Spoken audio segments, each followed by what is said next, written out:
press conference at midday on Saturday. They did, and whether you missed the show or you just want a recap of the highlights, stick with us over the next few minutes and we'll get you sorted. We're going to be recapping all the big press conferences, so make sure you're subscribed so you don't miss a thing. Let's start with the big surprises. EA revealed not one but two new IPs. The first is a story-driven co-op game from Hazelight, the developers of Brothers: A Tale of Two Sons, a bloody excellent game by the way, called A Way Out. The game looks to be set in the 1970s and follows a pair of criminals as they progress from prison escape to getaway chase to another caper. Interestingly, the game is only playable in split-screen local or online co-op, with each player's experience independent of the others. An example of which was one player enjoying a cutscene while the other player was able to move around the environment. A Way Out is slated to arrive in early 2018 for Xbox One, PS4 and PC. Oh man, I want to play this one so bad. I loved Brothers, I love great stories, I love new IP, and I love the look of this game. The second new IP was a sci-fi futuristic game from BioWare called Anthem. We only received a tiny little teaser video ahead of a proper reveal at Microsoft's show tomorrow, but what we did see was suits of armor, giant monsters, and plenty of foreboding narration about a wall that keeps people safe from the evil beyond. Look, it's not Knights of the Old Republic, but I'm still optimistic. As for a game you're probably already well acquainted with, EA revealed a Summer of Battlefield event, which will conclude with the arrival of the Russian-themed multiplayer-focused expansion In the Name of the Tsar this September. The new expansion will include new weapons, a new behemoth vehicle, female soldiers, and new areas not seen in Battlefield 1. If that feels like a little too long of a wait for you, a total of 8 new maps will debut over the next few months, including 6 that are tied to the expansion. Battlefield Premium members will get access to the new locations early, the first of which are French-themed nighttime maps, Prise de Tours and Nouvelle Nights, which are both arriving in July. EA also brought it home in the sports department this year with a number of interesting announcements. A new trailer for Madden NFL 18 showed off a story mode called Long Shot, which follows an aspiring football player trying to make it into the NFL. The mode also includes a character voiced by Moonlight actor Mahershala Ali, which is pretty damn cool. And yes, this all does sound curiously similar to the story mode in FIFA called The Journey, which is making a return in FIFA 18. EA also revealed that the game will arrive on September 26 in the US for PS4, Xbox One and PC. It'll arrive worldwide on September 29.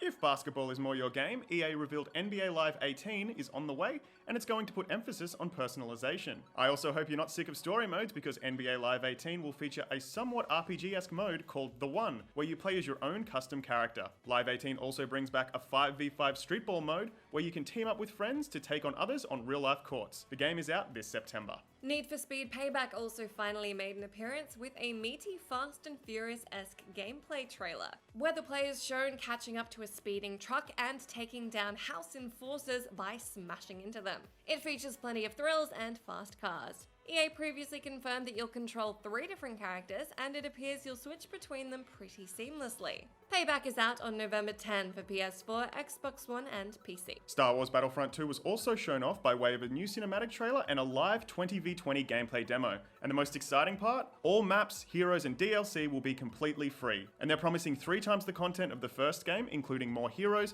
maps, vehicles and weapons. A new feature that is being introduced is a class system, which will affect things like abilities and health loadouts. There will also be themed seasons of content drops from DICE, the first of which will revolve around the next mainline Star Wars film, The Last Jedi, and introduce Finn and Captain Phasma as playable heroes, as well as a map on the planet Crate, as seen in the film's teaser. And to prove that they're committed to showing you all eras of Star Wars, an impressive multiplayer battle on Theed, the capital of Naboo, was shown off. And you may remember that from the best prequel film, The Phantom Menace. And guess what? You can finally fight as battle droids.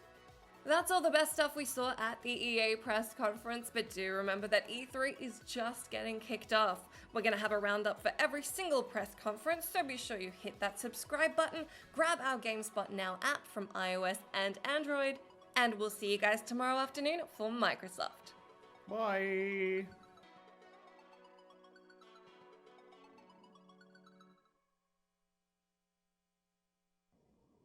Hey, Rob here with some more Battlefront 2 gameplay. You're looking at some gorgeous PC Ultra Settings footage flying around as the Naboo starfighter.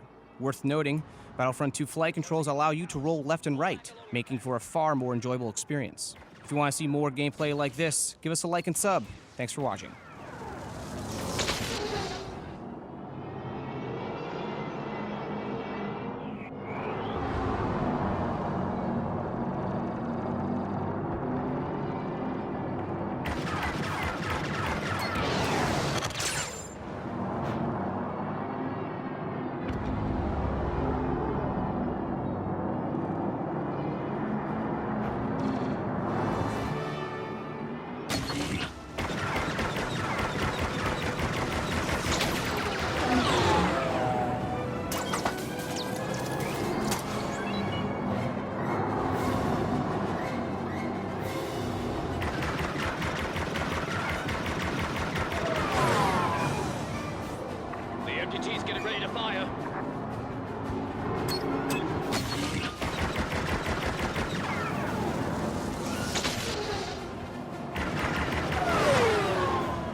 you stopping that MTT now. Blast it. Shouldn't have come to this. Fall back positions. Withdraw to the palace. We haven't lost yet.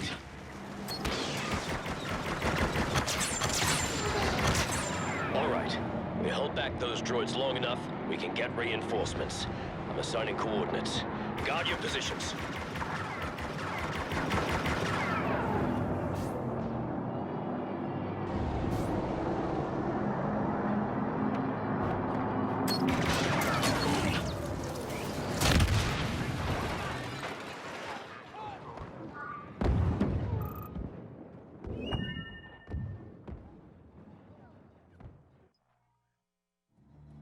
Hey guys, Nick here with some Need for Speed Payback gameplay captured at E3. This PC showcase includes 8 minutes from Payback's single-player campaign. And for more explosive E3 content, be sure to hit that subscribe button. Koenigsegg Regera. 0 to 60 in 2.7 seconds. And the house's shiny new toy. Would be a pity if something happened to it. You read my mind. They're transporting it across city limits in 2 hours. We intercept, then grab the cargo. It'll be part of a convoy. What are you thinking? Quick hit and run. Get me close to the truck and I'll take care of the rest. All right, time to show the house we're back.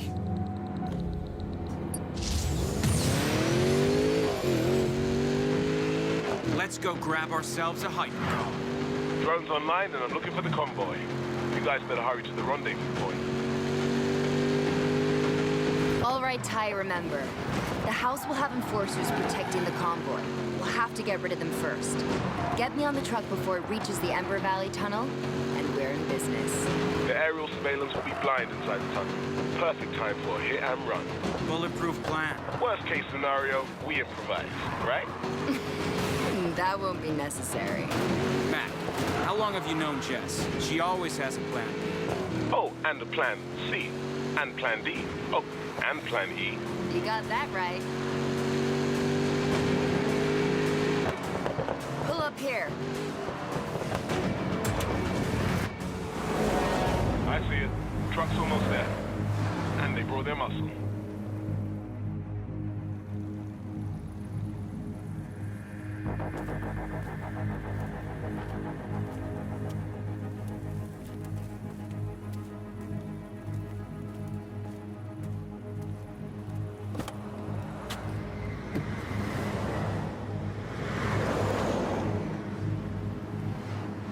Here we go.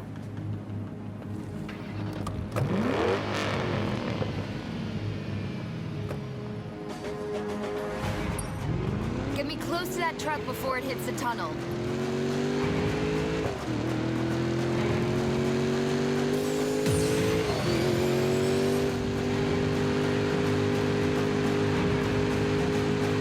The house won't let us anywhere near the truck. We've got it.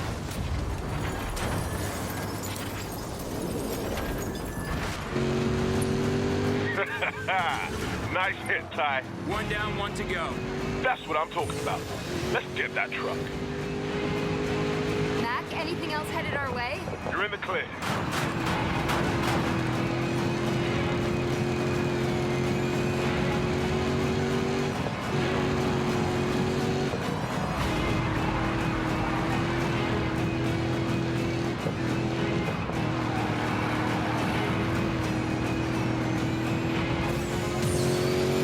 Jess, you ready? Get me in position.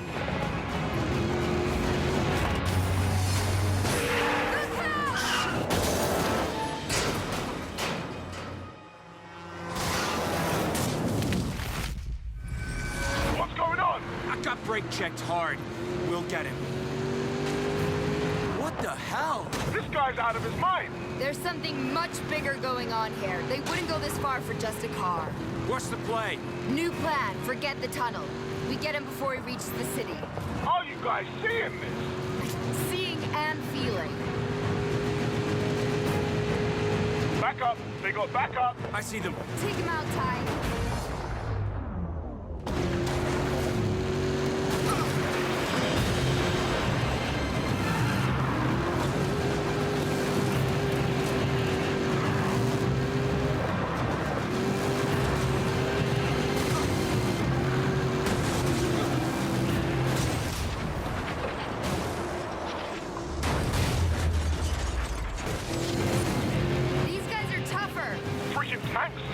up? They're going down either way. Step on it, Ty. He's getting away. Not for long.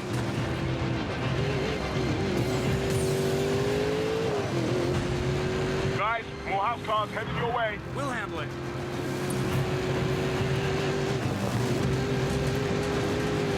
Come on, get rid of these guys.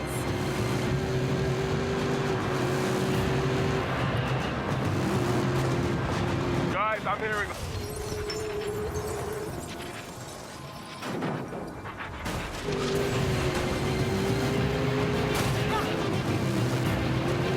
Get rid of this guy, Ty.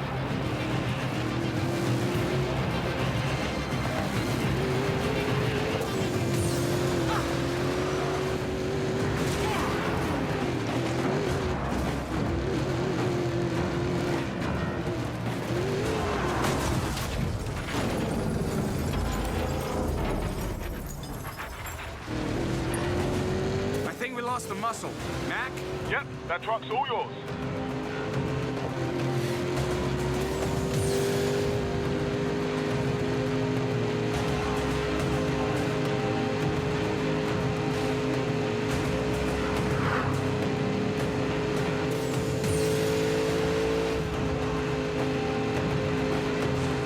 No way you can make it on the back. What's the plan, Jess? I don't know yet. Get me closer. Jess, I've got a really bad idea. Mac? Ladder on the side. You can get up on his right. Guys, we got so much policing coming. It's now or never, Jess. Do it.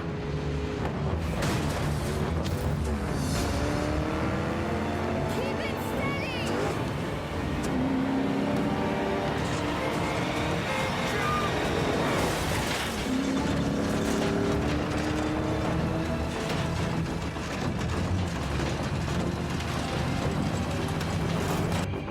Jess! Jess! You got this? Jess?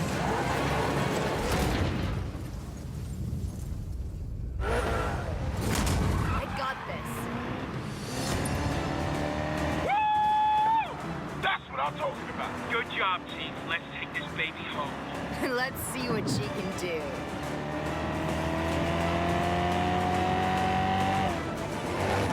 Guys, don't count the chips just yet. Okay, boys. Let's even the odds.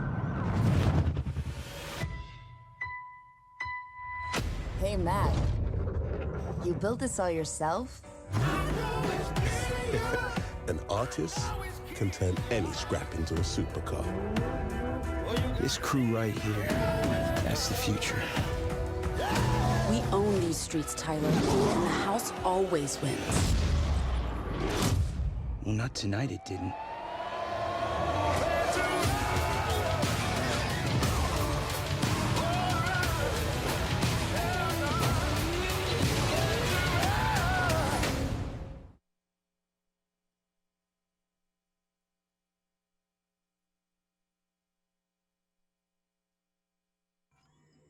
Tony here with some Star Wars Battlefront 2 gameplay on PC with everyone's favorite smuggler, Han Solo. If you like what you see, don't forget to like and subscribe for more Star Wars good stuff. Han Solo, I'm captain of the Millennium Falcon.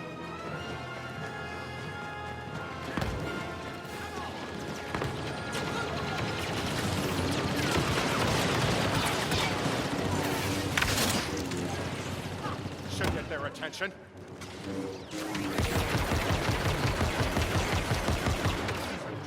Fire! Shoot that way! This better work. Don't let him get shot.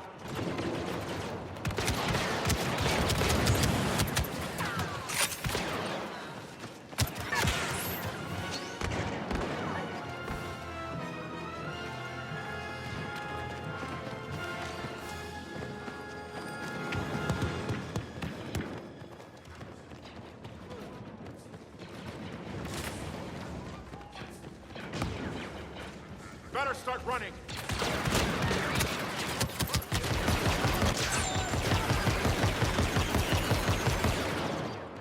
Clean this up and keep moving.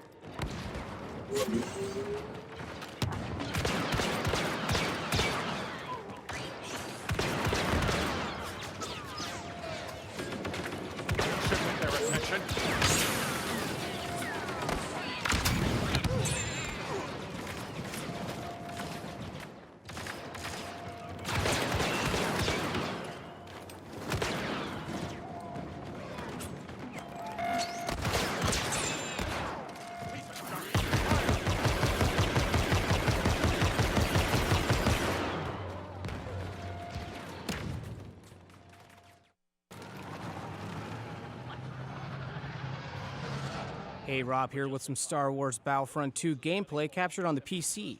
What's more, here's a full match with some first-person action. For more Battlefront 2 coverage, let us know with a like and sub. Thanks for watching. Reaches the Royal Palace. Had an arsenal of ion disruptors that should do the job. If we fail, then it gets ugly.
Let's do this.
Cross waypoint Alpha. Withdraw to secondary positions.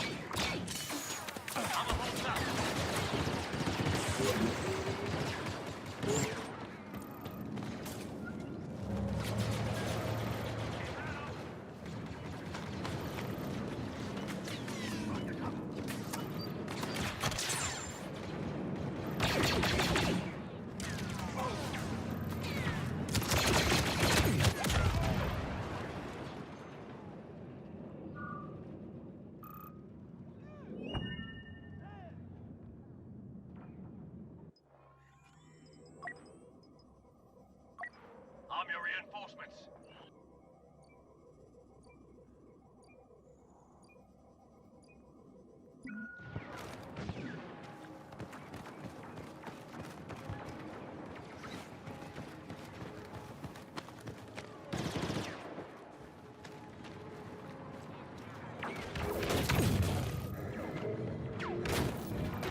Closing in on the palace. Fall back along your path.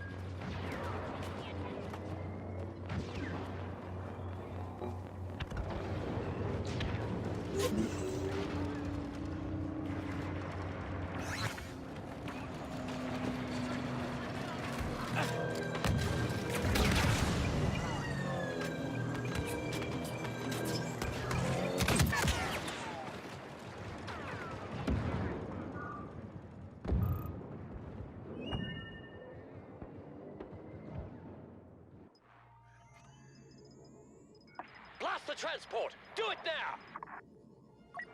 I'm your reinforcements.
Getting ready to fire.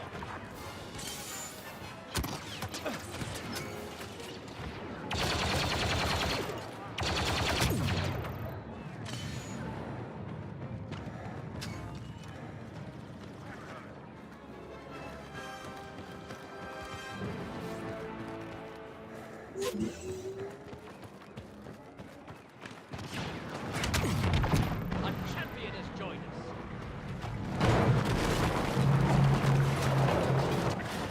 Stopping that MTT now. Blast it. Shouldn't have come to this. Fall back positions. Withdraw to the palace. We haven't lost yet.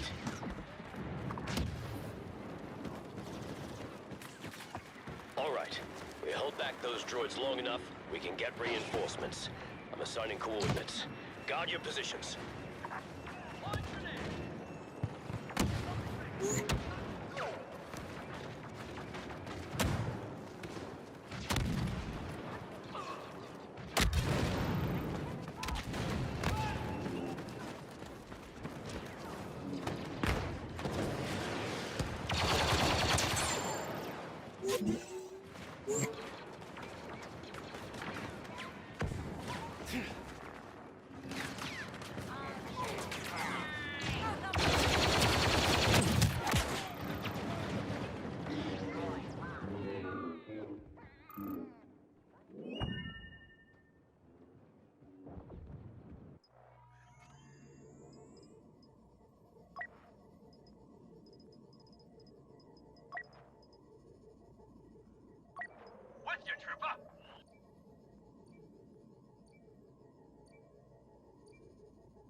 Let's go.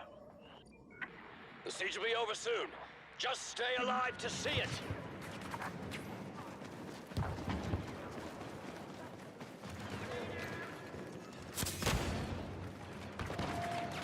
East Atrium! Enemies closing!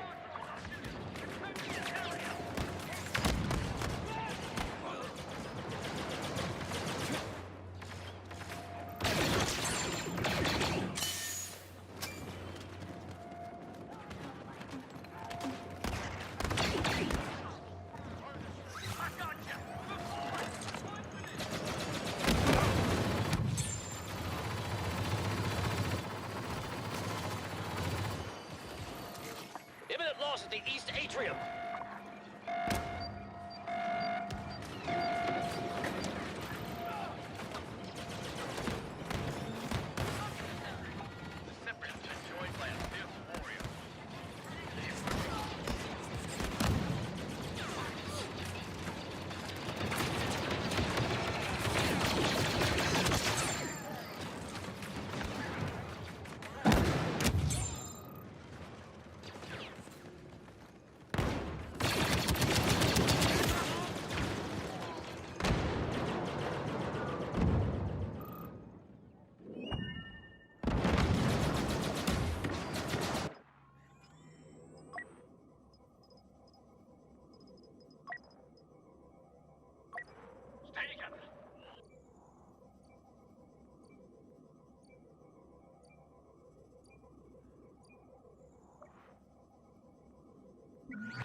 They've broken through. Fall back! Fall back!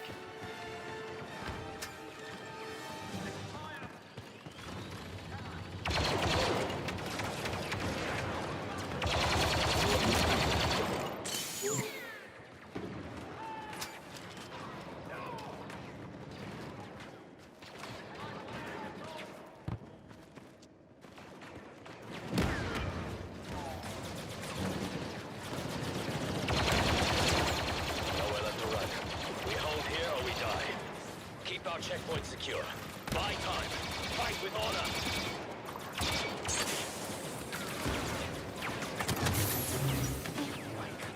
Ground room's lost contact. You know where to go. Stop that assault.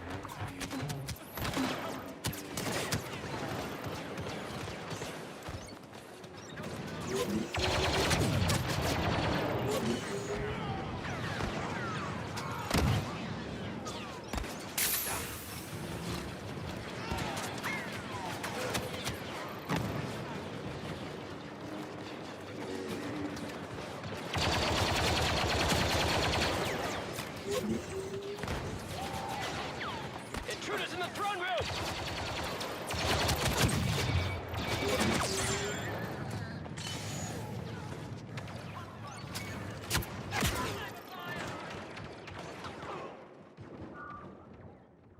Almost there.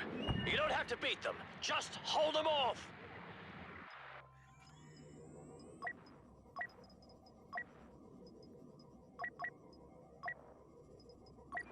Sometimes I amaze even myself. Han Solo, I'm captain of the Millennium Falcon.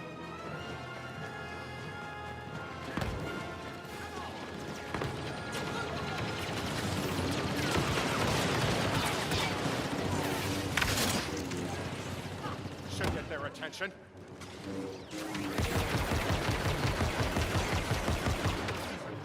Fire! Shoot that way!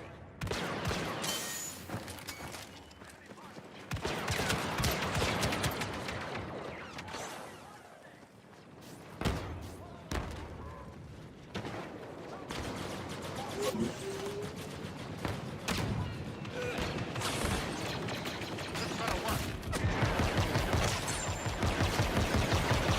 Don't let him get shot.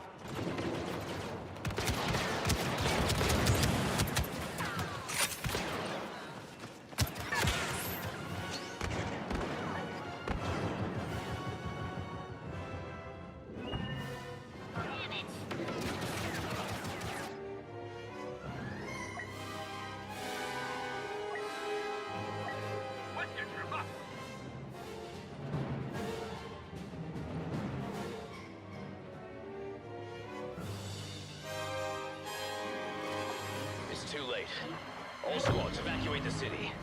We'll take the palace back another day.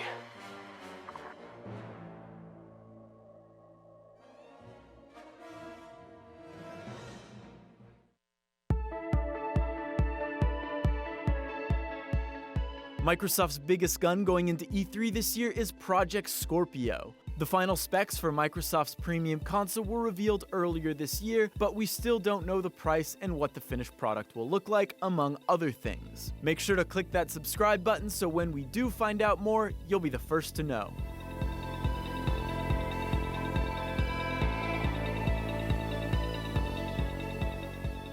A console that can run games natively at 4K and 60 frames per second sounds great, but we'll also need to see if these games are worth getting excited for. Microsoft has already confirmed that we won't see Halo 6 this year, but there are still a few other exclusives that should make an appearance, like Crackdown 3, which was first announced at E3 2014 and promises to be a fully destructible sandbox tied to cloud processing. Sea of Thieves should also show up this year. It lets you group up with friends in a shared world and take to the seas as you search for treasure and battle other pirates. But if a zombie apocalypse is more your speed, then hopefully we will see more State of Decay 2. State of Decay was released on the Xbox 360 back in 2013 and featured permadeath, an open world, and resource and survivor management. It was rough around the edges, but it had a lot of great ideas, so expectations for a sequel are appropriately high. Finally, Microsoft has a strong indie lineup to look forward to. These include the 1930s cartoon-styled Cuphead, the roguelite game Below, and Fulbright's next game Tacoma. Obviously, Microsoft has a few announcements up their sleeve as well. Here are some of our best guesses as to what we might see. I think this year's E3 is going to be huge for Microsoft, and I think in order for them to really win it, I think they need to focus on the games. So when the Xbox One was announced a few years ago, they went real hard and heavy on the all-in-one entertainment system. Like, this is how it'll work with Skype. You can watch HBO on it and track things. No, like, we need to see the games now, especially with Scorpio coming out later this year.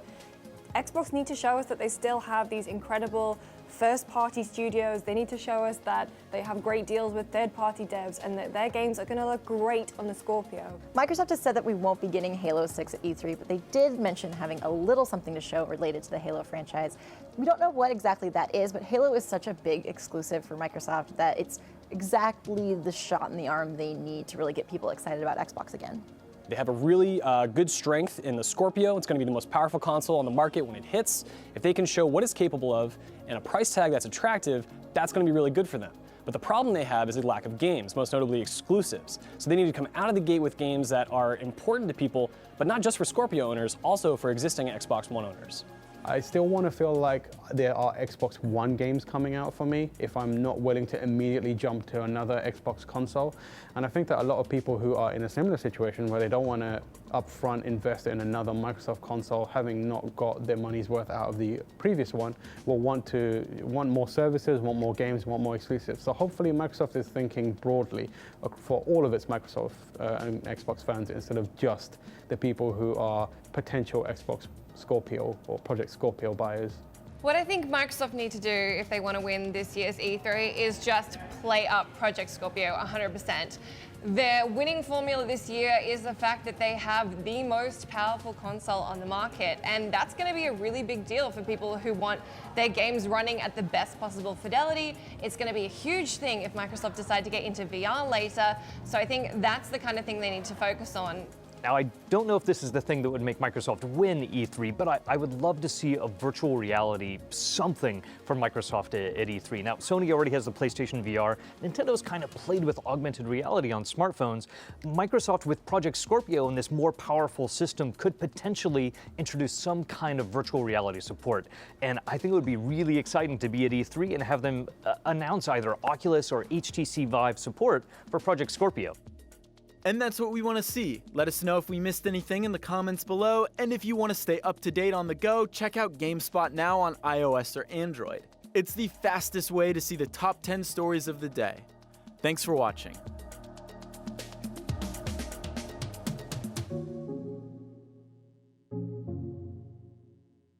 EA kicked off E3 earlier than ever this year by having their press conference at midday on Saturday. They did, and whether you missed the show or you just want a recap of the highlights, stick with us over the next few minutes and we'll get you sorted. We're going to be recapping all the big press conferences, so make sure you're subscribed so you don't miss a thing.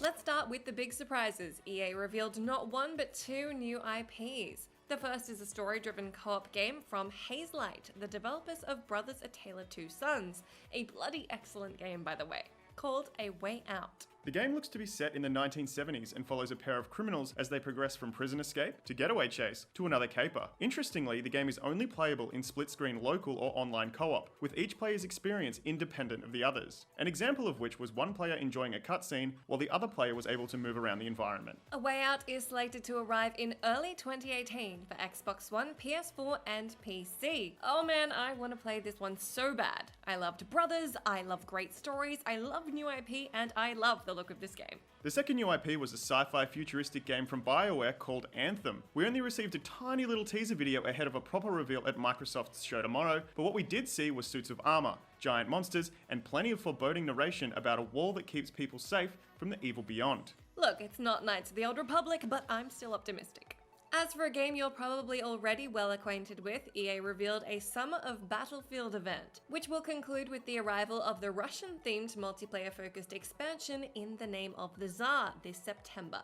The new expansion will include new weapons, a new behemoth vehicle, female soldiers, and new areas not seen in Battlefield 1. If that feels like a little too long of a wait for you, a total of 8 new maps will debut few months, including 6 that are tied to the expansion. Battlefield Premium members will get access to the new locations early, the first of which are French-themed nighttime maps, Prise d'Etat and Nouvelle Nights, which are both arriving in July. EA also brought it home in the sports department this year with a number of interesting announcements. A new trailer for Madden NFL 18 showed off a story mode called Longshot, which follows an aspiring football player trying to make it into the NFL. The mode also includes a character voiced by Moonlight actor Mahershala Ali, which is pretty damn cool. And yes, this all does sound curiously similar to the story mode in FIFA called The Journey, which is making a return in FIFA 18. EA also revealed that the game will arrive on September 26 in the US for PS4, Xbox One and PC. It'll arrive worldwide on September 29. If basketball is more your game, EA revealed NBA Live 18 is on the way, and it's going to put emphasis on personalization. I also hope you're not sick of story modes, because NBA Live 18 will feature a somewhat RPG-esque mode called The One, where you play as your own custom character. Live 18 also brings back a 5v5 streetball mode, where you can team up with friends to take on others on real-life courts. The game is out this September. Need for Speed Payback also finally made an appearance with a meaty Fast and Furious-esque gameplay trailer, where the players shown catching up to a speeding truck and taking down house enforcers by smashing into them. It features plenty of thrills and fast cars. EA previously confirmed that you'll control 3 different characters, and it appears you'll switch between them pretty seamlessly. Payback is out on November 10 for PS4, Xbox One and PC. Star Wars Battlefront 2 was also shown off by way of a new cinematic trailer and a live 20v20 gameplay demo. And the most exciting part? All maps, heroes and DLC will be completely free. And they're promising 3 times the content of the first game, including more heroes, maps, vehicles and weapons.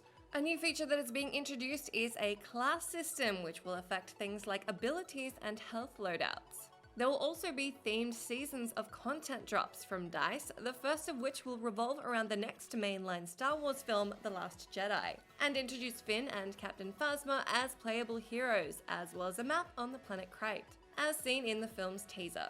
And to prove that they're committed to showing you all eras of Star Wars, an impressive multiplayer battle on Theed, the capital of Naboo, was shown off. And you may remember that from the best prequel film, The Phantom Menace. And guess what? You can finally fight as battle droids. That's all the best stuff we saw at the EA press conference, but do remember that E3 is just getting kicked off. We're going to have a roundup for every single press conference, so be sure you hit that subscribe button, grab our GameSpot Now app from iOS and Android, and we'll see you guys tomorrow afternoon for Microsoft. Bye!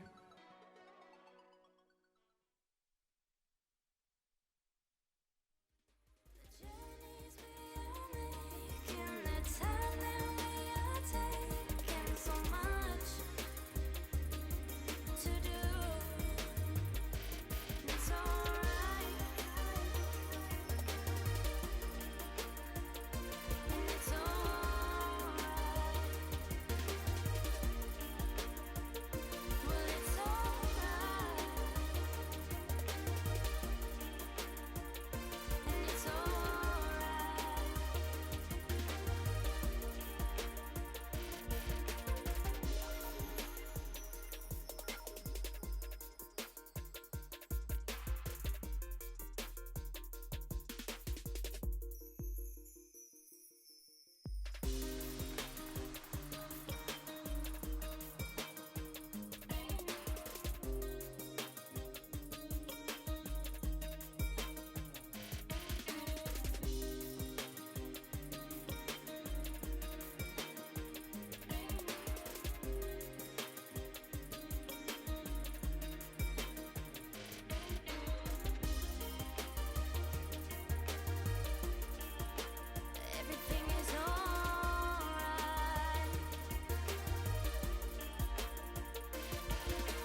welcome to GameSpot's coverage of E3 2017. We're kicking off this Sunday with the Microsoft press conference pre-show. Whether you're joining us on YouTube, Twitch, or on our lovely website, GameSpot.com, welcome.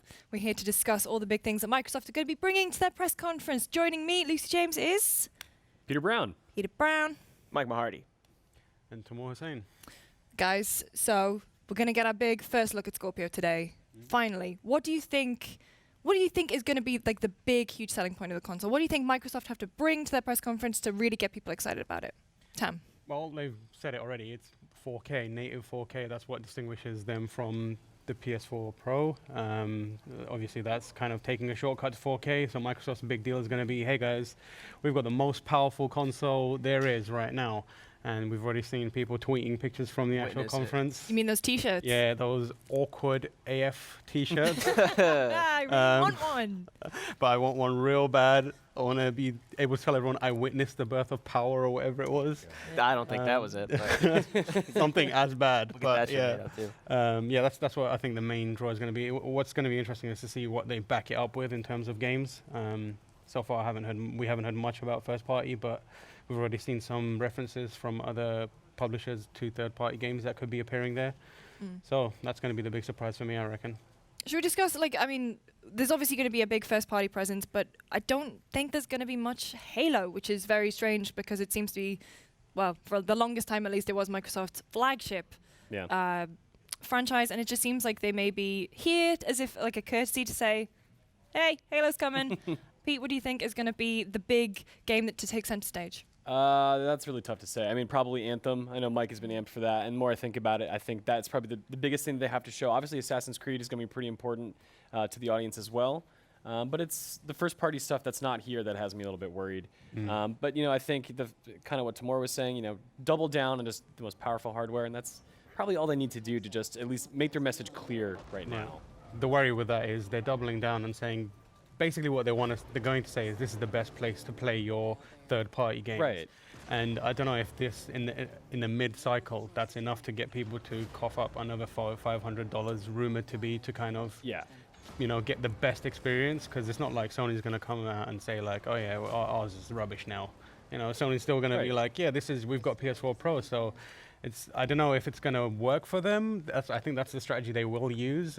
Even with new stuff like Anthem, I think a lot of people might just be like, I'm cool, I've got a PC and a PS4 or a PS4 and a Switch. Right. I'm all right. So it's going to be interesting to see whether third party alone can be enough to push 4K and a brand new console mid-cycle. It's interesting you mentioned PC there as well, because of Microsoft recently kind of trying to blur those lines between PC and Xbox now. They have like Play Anywhere, they have their cross-platform stuff. Mike, what do you think the Scorpio is going to add to that? Do you think it's going to sort of divide the two platforms even more, or is it going to be more of a cohesive relationship between the two? I don't know. They were talking about, Phil Spencer did an interview with, I think it was like Gamasutra recently, and he was saying that, Microsoft itself is rooted, or at least it started with more, PC focus back in the day with their hardware at least. But now that, Scorpio and PlayStation 4 Pro are kind of moving into that mid-cycle hardware upgrade, it seems like even though they're aiming for a console audience, they're taking like hardware cues from the PC space. And I'm interested to see, they have to satisfy so many different camps with the Scorpio, or at least they're trying to, right? They're trying to get people to upgrade from an Xbox One or an S to a Scorpio. They're trying to, ultimately, I would say they're trying to get people that just have maybe a PlayStation 4 to go to a Scorpio to have another console. But I don't necessarily know right now that I'm sold on the Scorpio yet. I would rather just keep upgrading my PC for a little less money when the time comes.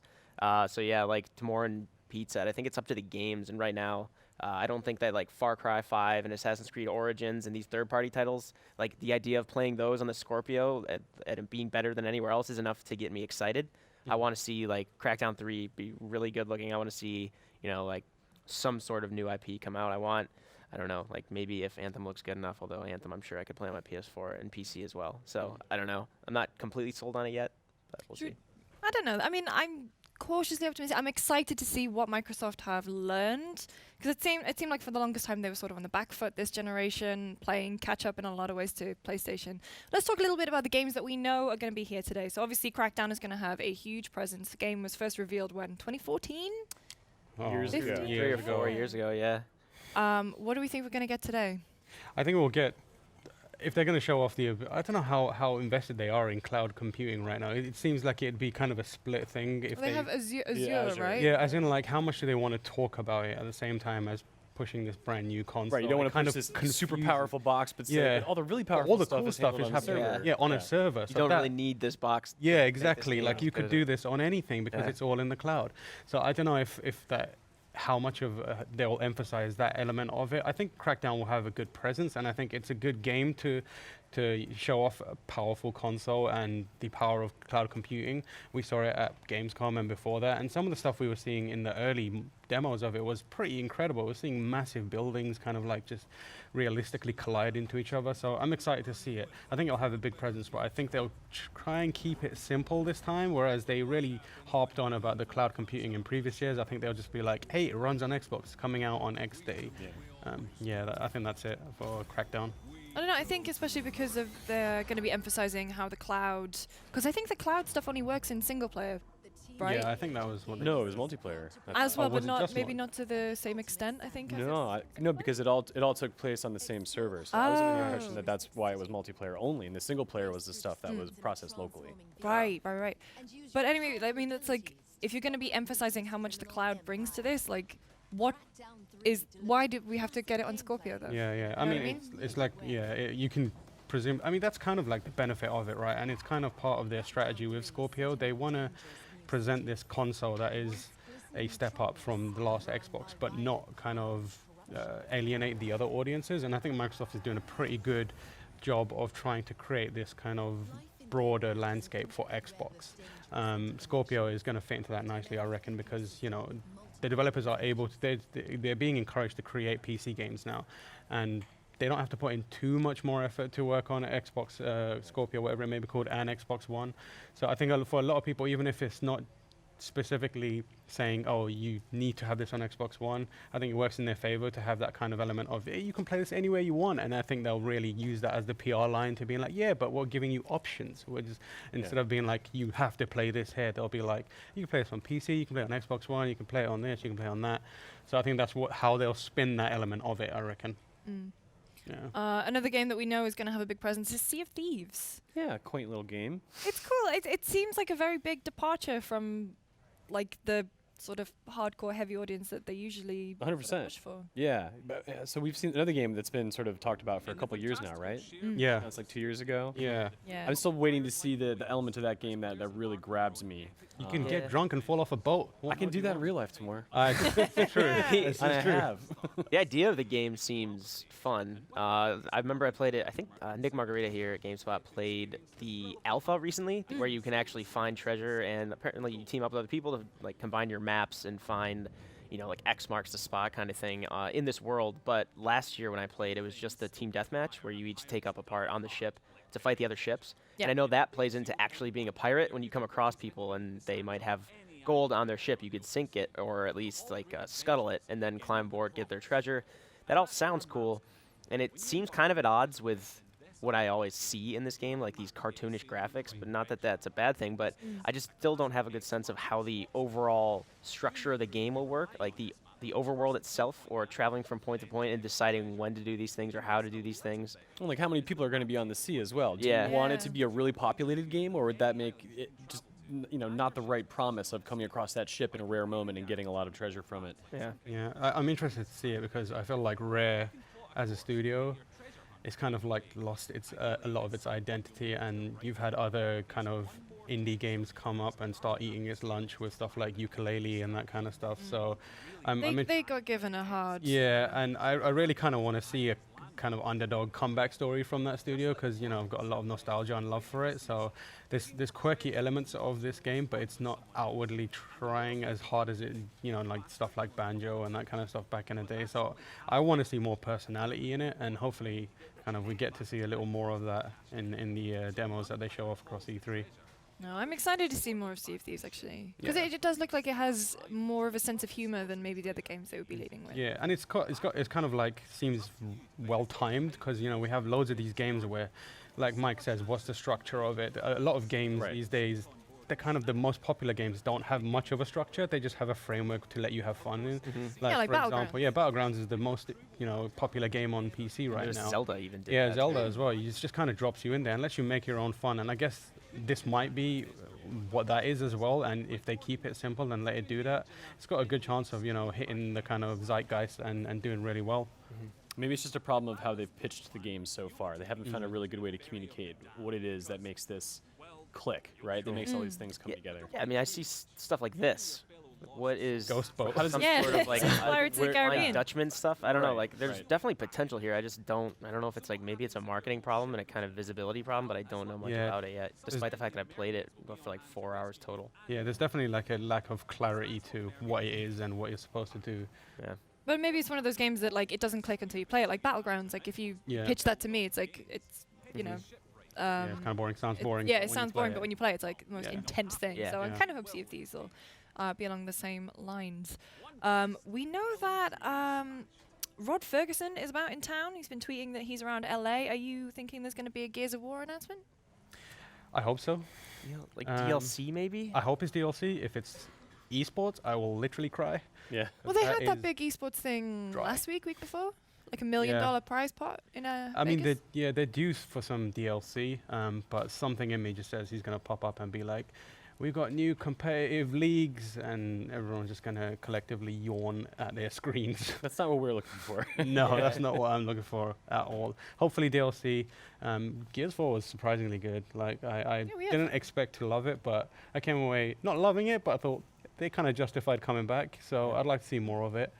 I could see them doing like a big push with the Horde mode or something, just because that's where the legs come from in that game. Because that Horde mode is actually the best incarnation of Horde mode, I think, since it got introduced in Gears of War 2. I think Gears of War 3 strayed too far from the formula, but yeah, Gears of War 4, I liked it. I thought it was a really good game, and I thought it was a good first outing for the Coalition, because they were kind of like 343 Studios, right? They were created specifically to take this this existing property and make it their own, or at least continue, the legacy of the franchise. And I think they did a good job with that. But yeah, I wonder if they would tackle story or if they would tackle, like Horde or more multiplayer-focused DLC first. But how would their plans fit into Scorpio? Assuming Microsoft wants to try and push everything towards Scorpio, you'd expect them to be one of the studios that comes out and has something big for Scorpio. So maybe it's like Gears 4. Does it have Scorpio support? Like maybe it's just adding 4K Yeah, we've support. added an update with 4K support, so now you can play it on your. Please play it on your $500 machine. What if they like? I was gonna say, but it's PC as well, though. So like. Yeah, so it's easy to kind of and it looks. I think it runs on 4K. On yeah, I PC, thought it so did. it could be just a matter of being like 4K on. Yeah. But it's not Xbox like, Scorpio. like to your point, it's not a de facto thing that like every game that will play on Scorpio will have that upgrade. Yeah. Right? Like those Yeah. games have to be tinkered with a little bit. Yeah, so to it could enable- be just that announcement. What if they went? What if they went back to the backwards compatibility of the first 3 games that they brought and just made all the games run at 4K?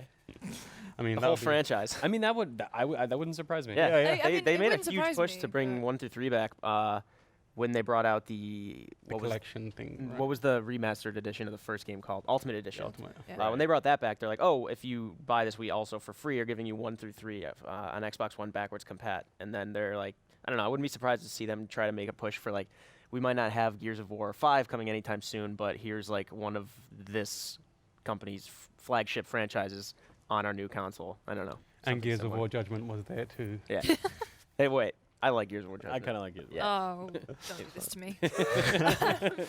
We're not expecting Halo 6. No. Do you think 343 are gonna have any sort of show? I mean, now welcoming to the stage from There'll 343 Industries is Bonnie Ross. It's going to be like a pan over a Master Chief's helmet and then a big stamp that says 4K. And that's it. I mean, the safest bet's probably Halo Wars 2 DLC, but even then, bringing that out would be so. it'd be the safest, driest bet. Because they did say, I think it was 343 was saying, no Halo 6 for sure, but we have something for Halo fans. Like maybe it's a new Halo movie. It could mean so. Oh, what you mean the Halo movie that's been in development hell for? Yeah, like every video Peter game Jackson's now. back on board, baby. We've redesigned the UI for Halo Waypoint.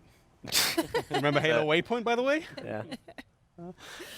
Yeah. I think it would be awesome. This is just really personal. They didn't have Halo Reach for the Master Chief Collection, and that's one of my favorite Halos because they brought ODST to it, and then everybody's been waiting for them to bring that to it. I'm a huge Halo fan, and I would love to see them say, I don't know. We're bringing that to that, but that would have nothing. Mike Mahoney. For me, yes, please. Reach but 4K. that would have nothing to Reach do the with sky. Scorpio. Yeah, I reach don't think, 4K. but maybe. Yeah, who knows? Let's talk about what else is going to be there. We're finally going to get more from Anthem. Yeah. We got a first look at it yesterday at EA's press conference. Kind of looks like Attack on Titanfall.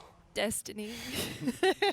Yeah, there's it's a wall. Destiny, Attack on Titan, and I don't know if you watched the short-lived sci-fi TV program Almost Human with Carl Urban, and it basically ended on this incredible cliffhanger that there was this wall that was protecting all the humans from something, and then it got cancelled. It's become a MacGuffin in a lot of Yeah. like Yeah. Destiny, Game of Thrones. What was the other one someone mentioned? No, someone said something I can't else remember, recently. but walls are everywhere now. Yeah. Everyone's trying to build a wall. Yeah. What's going on? Yeah. What do you think we're getting? We're getting gameplay, right? We need to have a lengthy. Yeah, so yesterday during the EA press conference, they were like, there's going to be plenty more gameplay at Microsoft, so we'll see a lot of that. I'm interested to see what kind of, because there's a line in the short teaser where it says like, it alludes to it being an open world, but also that your decisions matter in terms of in that BioWare way.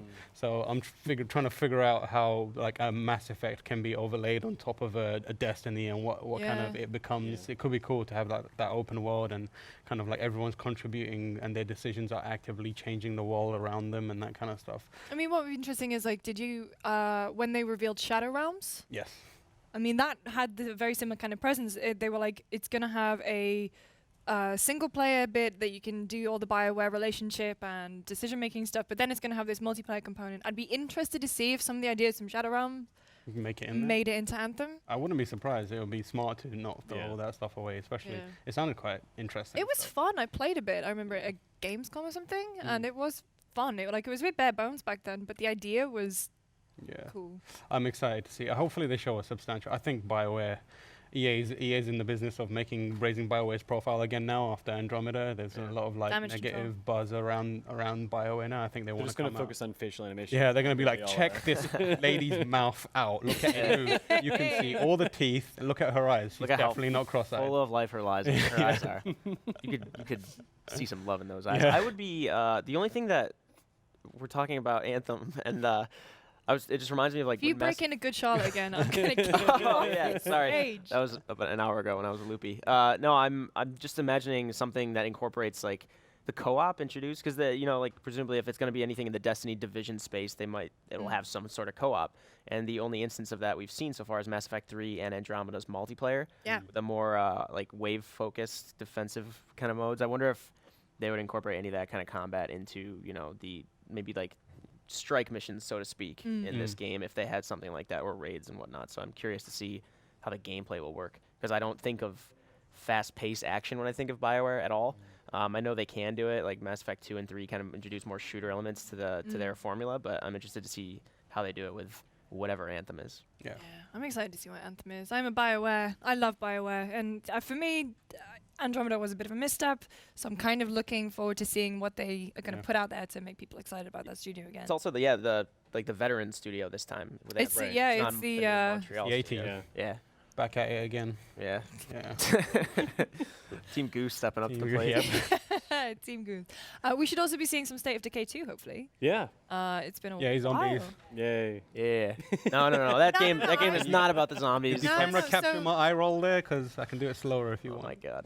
No, so we were talking about this on the lobby last week, that we're all a bit burnt out with zombies. Yeah. But what I'm excited about for State of Decay is that obviously they're introducing co-op, so it's like the battleground thing. You should be going around with your pals. But also I'm excited because they're focusing on the human element and like the base building and making sure that you and your friends are safe. I'm excited about that, and I just want to see more of it. Yeah. Although I can't imagine I'd be doing this. I'd be too terrified. Yeah. No, that's the thing that I'm excited about. That's why I like the first State of Decay, despite its bugs and despite the fact that it was a zombie game and a very trite kind of game to tackle at that point, and even now, like Days Gone with Sony doing. But this trailer, I don't think conveys what I like about State of Decay 1. But yeah, it's the opposite of Shadow of Mordor, right? Instead of these dynamic enemies that you create kind of, and you have these personal beefs with, you have these allies that actually become important to you, right? You could skip this side mission in the early parts of the first game and then come back, and this house that wasn't supposed to be overrun with zombies is, and then your favorite allies with you and gets caught in there. It's actually pretty terrifying. Kind of like Far Cry 2's ally system. I can't wait to see what they do with this. Outside of the co-op, which alone sounds awesome. I'm curious because I lost hours to State of Decay 1. The first game had a lot of interesting ideas, despite me mocking it, but I actually liked it. I was doing it. Well, it's just zombies in general, right? I mean, it's hard to get over that thematic hurdle these days because so many things come to mind when you see a game like this. It's hard to just really identify what makes it tick in its own unique way. But I'm interested to see what they do, how they build on the first game, because it was a surprise success. Like a lot of people really loved it. So I have high expectations for the second one, and hopefully it delivers. Yeah. Do we think that, so a few years ago, Microsoft made a massive hoo-ha about their indie program, ID at Xbox. What do you think we're going to see? Hopefully, oh my god, if Cuphead doesn't come out. Below. Below? Below. Cuphead, Below, yeah. Below is always at the ID at Xbox stuff. Yeah. Oh, you know what?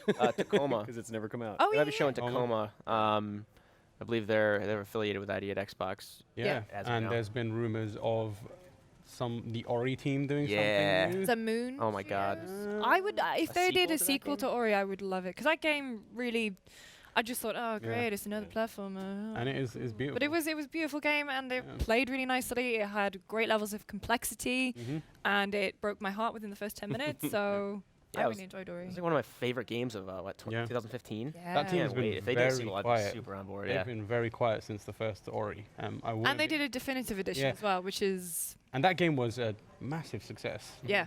Both critically and I think commercially it did pretty well as well. So I wouldn't be surprised if it's just like a straight up sequel. Yeah. I would like that. Steel Blind Forest.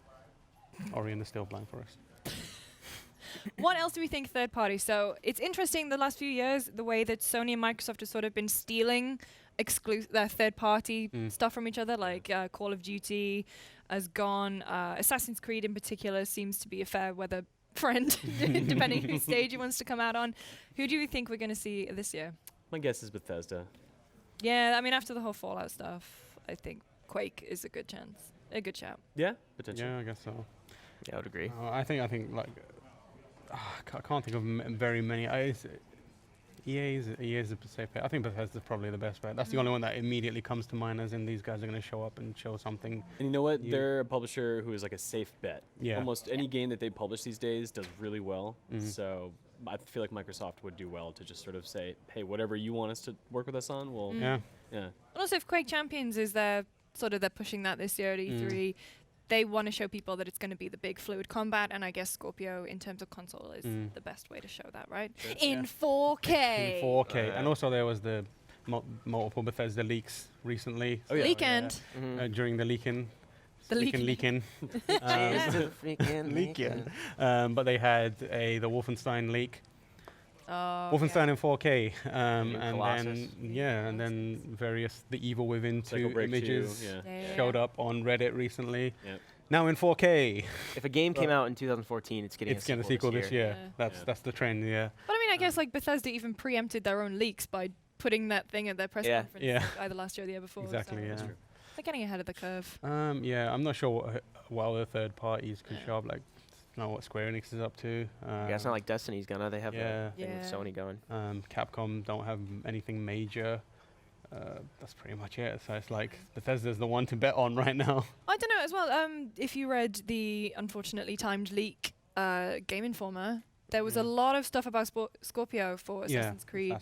So I think maybe Ubisoft might be getting in bed with Microsoft. Could be. And Ubi have said that they have another IP, unannounced IP. Which could be the Rabbids thing, or it could be something new. Don't do this to me if it's the Rabbids. Don't do the Rabbids thing to me. Bring the Rabbids in. That new IP, if it's not the Nintendo Rabbids thing. I was going to say, could you imagine Nintendo allowing No, it wouldn't be that. No, it'd be, if it is indeed a separate IP, it could show up there in the way that BioWare's thing was teased. Like, oh, here's a bit now, and we'll see you at our press conference later on, or whatever it may be. Yeah, it's kind of like a weird way to do it, because it's like it's stealing your own thunder and giving it to Microsoft, and then be like, yeah, but guys, don't forget to come back tomorrow. Teasing your own announcements and someone else's announcements. So Teasing a teaser. Yeah.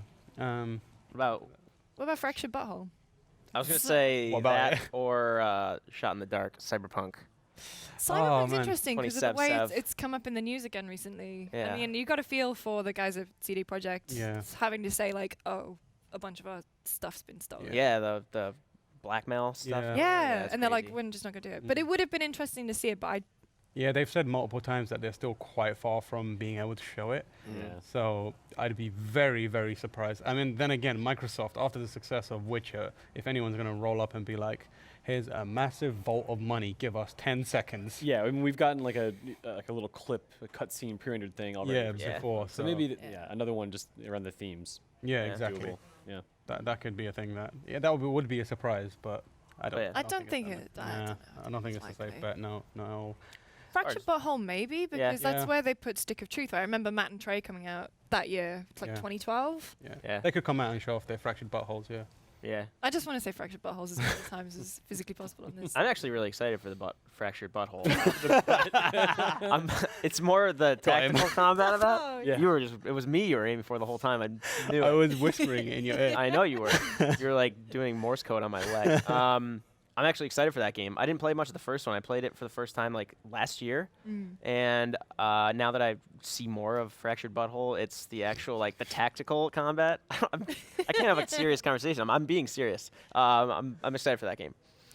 All right, so guys, we have got like 4 minutes until the press conference starts. Okay. Hopefully, if they're running to time. Microsoft, please. What is everyone most looking forward to? Pete? The industrial design of the Scorpio. Like a big box with a... I want it to fill up at least a third of my living room.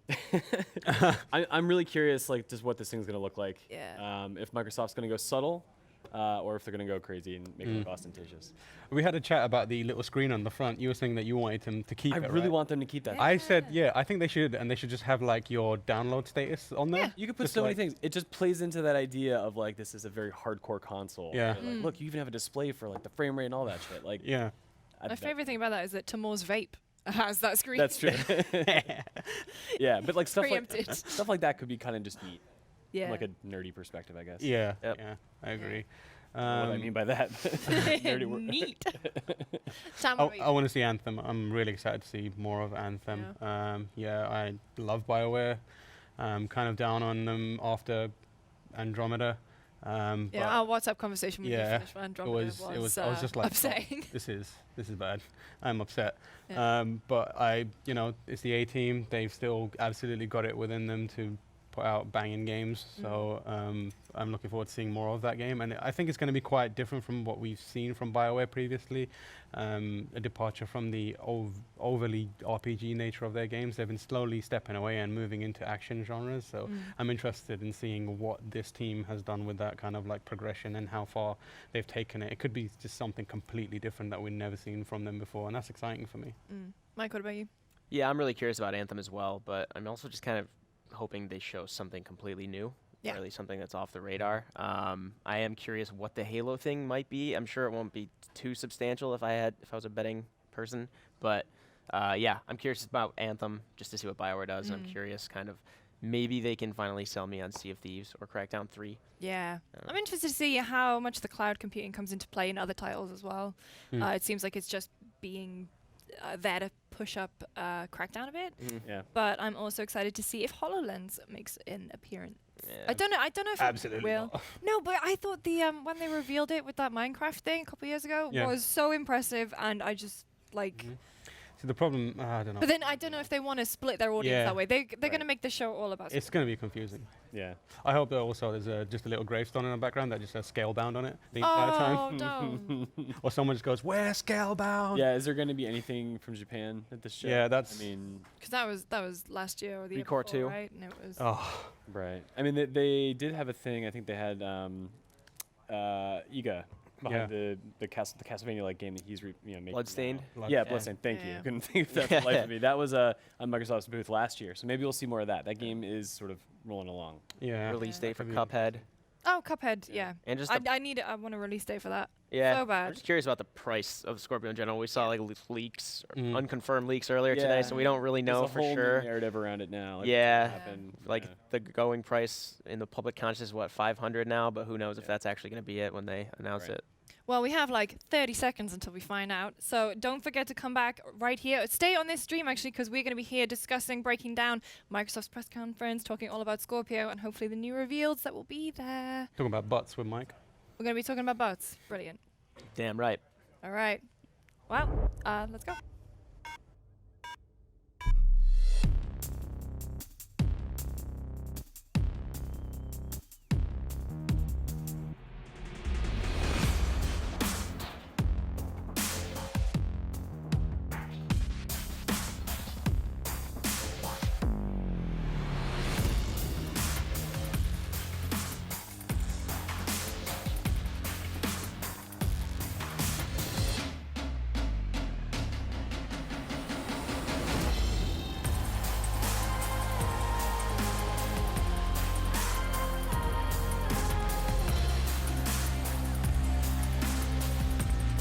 This is the 2017 Xbox E3 briefing.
Ladies and gentlemen, the head of Xbox, Phil Spencer.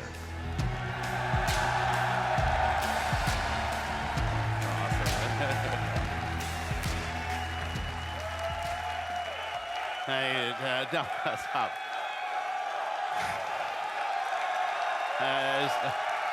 Okay. Good afternoon. To those of you with us here in person, watching on this incredible 4K screen, to the millions watching us around the world or TV or online, and to those of you watching and interacting on Mixer, on behalf of everyone on Team Xbox, welcome to E3 2017.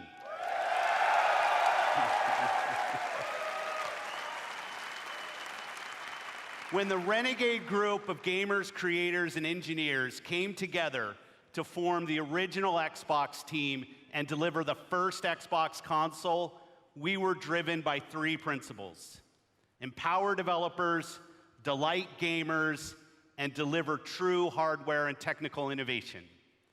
The original Xbox team lived by the mantra, there's no power greater than X. And today, we are proud to welcome the newest member of the Xbox family, fittingly named Xbox One X.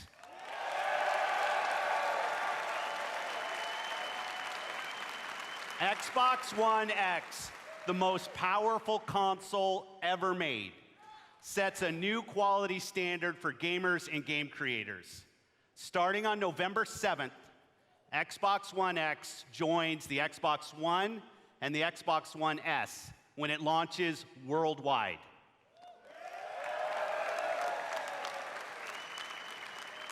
Now, I'd like to introduce one of our leaders in the Xbox engineering team responsible for making the Xbox One experience great for gamers and developers.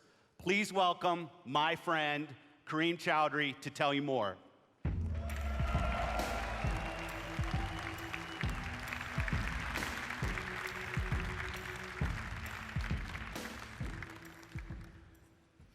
Thanks, Phil.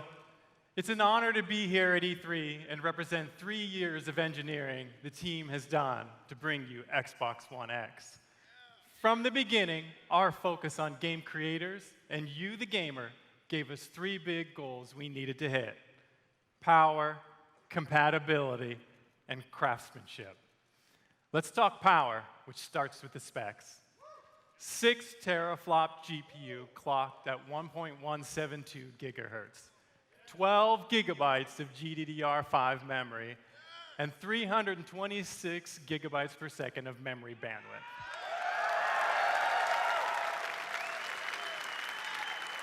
These are impressive numbers that are more powerful than any other console on every dimension, because that's what it takes to give game creators the power they need so you can experience true 4K resolution, 4K textures, and 4K assets in your living room. And when we say true 4K, we mean 8 million pixels, high dynamic range, wide color gamut, premium sound like Dolby Atmos, and 4K UHD Blu-ray playback. Next, compatibility. We knew compatibility was critically important for Xbox One X, and your reaction to 360 backward compatibility has energized the team even more. So right from the start, all of your Xbox One accessories and games will work with Xbox One X. But for the team and me, that wasn't good enough. We wanted more. The game library you have today will look and play even better on Xbox One X with enhanced visual fidelity, anisotropic filtering, and faster load times. Even if you haven't made the jump to a 4K TV yet, we designed this product for you as well. Since Xbox One X enables a technique called super sampling, the new 4K games you see on stage today will look better on your 1080p TV than anything you've seen before. And finally, craftsmanship. We meticulously paid attention to every detail of design as we crafted our most technically advanced console ever. It starts with the Scorpio engine. We use 16 nanometer technology to build a 360 square millimeter chip with 7 billion transistors and a 384-bit wide memory bus. This is the fastest, most advanced processor to ever power a console.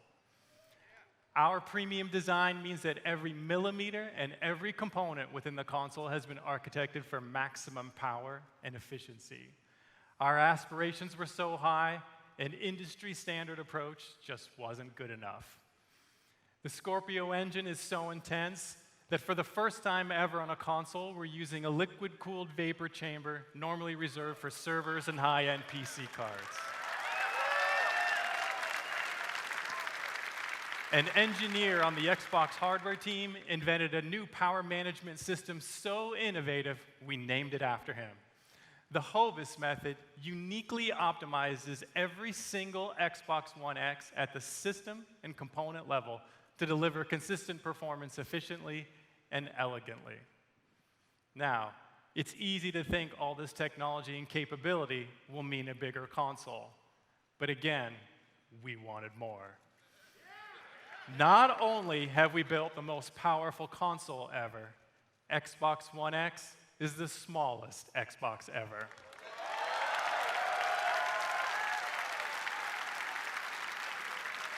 This is the system you asked us to build, and it has been a great honor to design and build it for you. I couldn't be more proud of our team, and I hope you love it as much as we do. Now, let's see what this monster can do. Exclusive world premiere.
welcome, from the Forza Racing franchise, Dan Greenewald.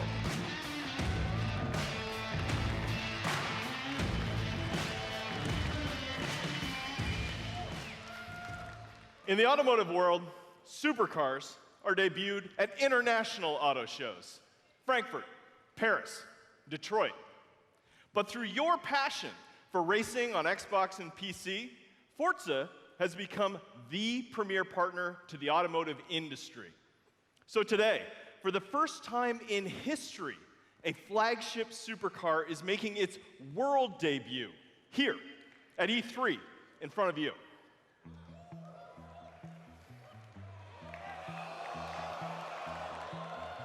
This year, we announced a 6-year partnership with Porsche to bring you amazing experiences, both in-game and in person.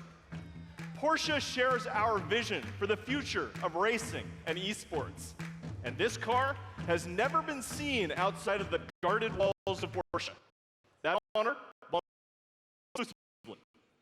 Ladies and gentlemen, may I present the 2018 Porsche 911 GT2 RS.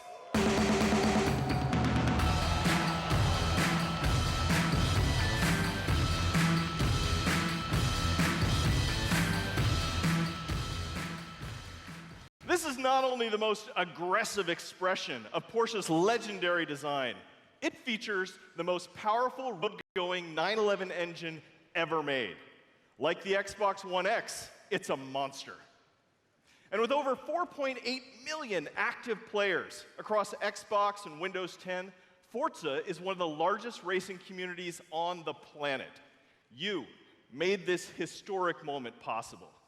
Through your passion for racing, the digital and the real worlds are merging in an unprecedented way.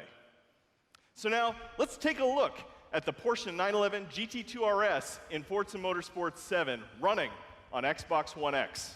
I'm joined on stage by 2 presenters for our Forza Racing Championship eSports series. I'm Shannon McIntosh, professional race car driver and Porsche driving coach. I'll be pushing the GT2 RS to its limits on the sun-baked streets of Dubai. And I'm Verena May, professional racer and stunt driver. I will be fighting to survive dynamic weather in the Nürburgring in this Nissan GTR race car. We start with Shannon in her customized driver on Dubai. Using the power of Xbox One X, Forza Motorsport 7 runs at a native 4K and a rock-solid 60 frames per second. And we have the additional power to deliver shocking levels of detail. Using super high resolution assets, we've recreated the intense feel of one of the greatest driving roads in the world, the Hafid Mountain Pass.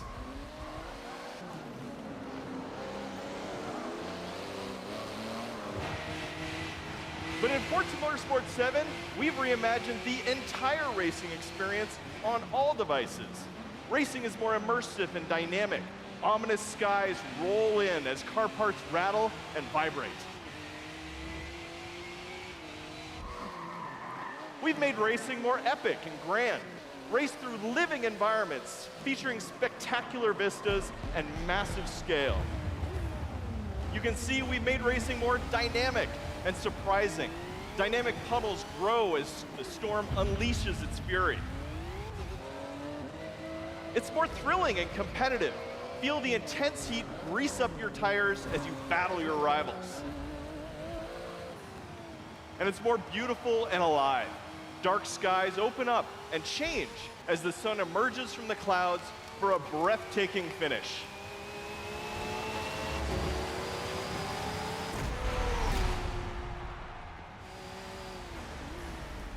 Racing is reborn in Forza.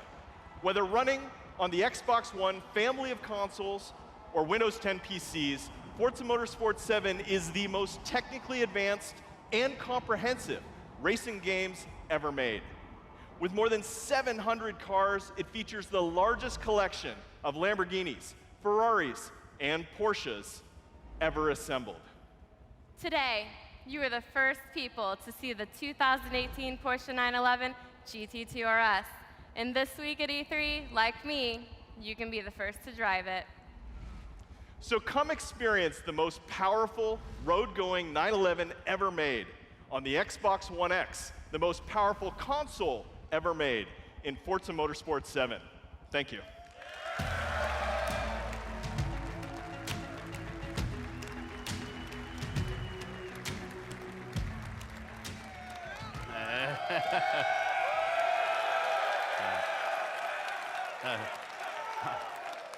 I'm going to play a ton of Forza Motorsport 7 when it ships on October 3rd. And when Xbox One X launches, we will all get to experience Forza Motorsport 7 in true 4K at 60 frames per second. Today, we're going to showcase the world's greatest creators with a lineup of different types of games for every type of gamer. It is the largest and I believe the most diverse lineup of games that we've ever shown on our Xbox E3 stage. Games from creators large and small, games that inspire and challenge us, games that transport us to new worlds and offer us new perspectives, and games that push the boundary of our art form. Today, we will feature 42 games here on our stage, including 22 games with console exclusivity on Xbox One. Every one of these games will play great on each member of the Xbox One family, but of course, they will play best on Xbox One X. Up next is a game from a creative team that built their franchise on Xbox. In 2010, 4A Games worked with us to launch a single-player masterpiece that I played on Xbox 360. Now, I'm honored to bring them back with the premiere of their next work, running in-engine in true 4K. World premiere.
World premiere.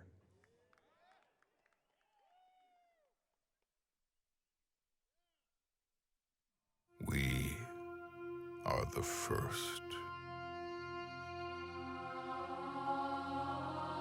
The first to see the gods.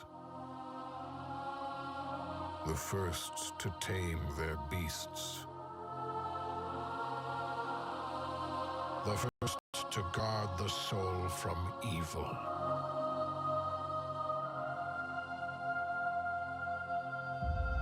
We conquered this land and built an empire.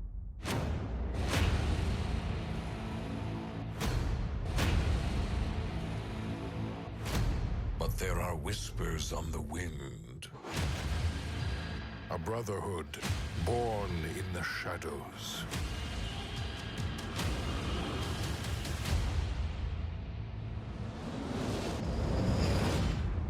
They are the first to call themselves the Assassins.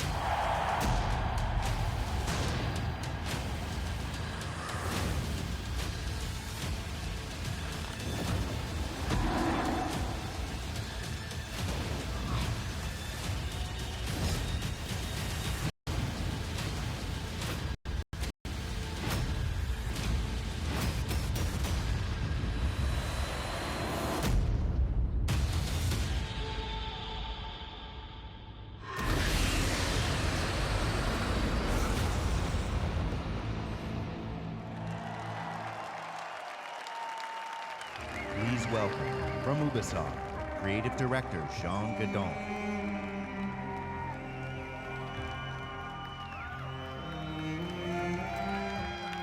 Thank you. Ancient Egypt is the birthplace of modern civilization. And it is also the birthplace of the Assassin's Brotherhood. Assassin's Creed Origins is taking you to the perfect setting for an epic gaming adventure. Egypt, 3,000 years of history and history at the tip of your fingers. Assassin's Creed Origins is also the story of one man, Bayek.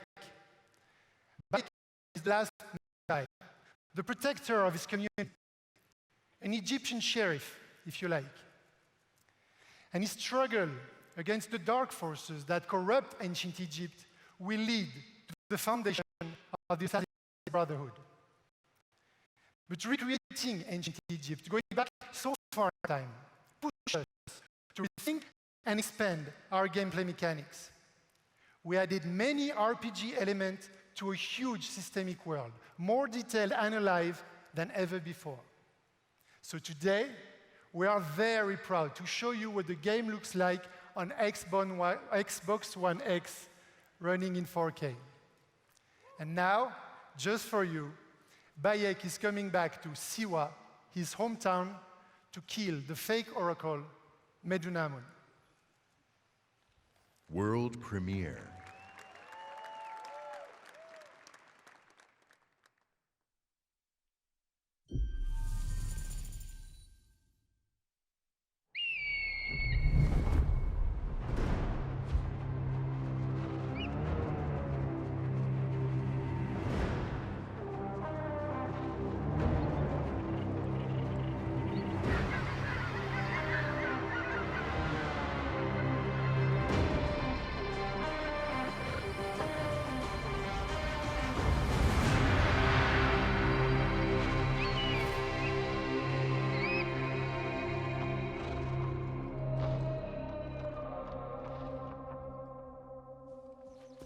Siwa, my home, the sacred oasis.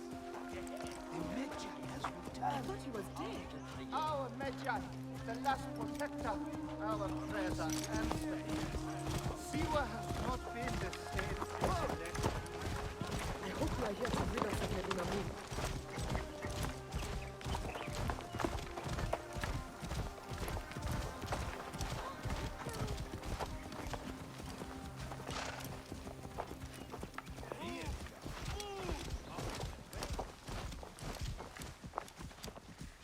Be my eyes, Senu.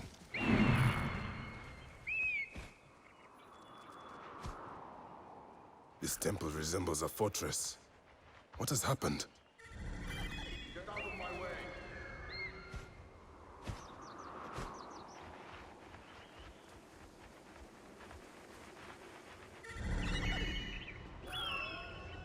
There you are, Medunamon. The next masked one on my list.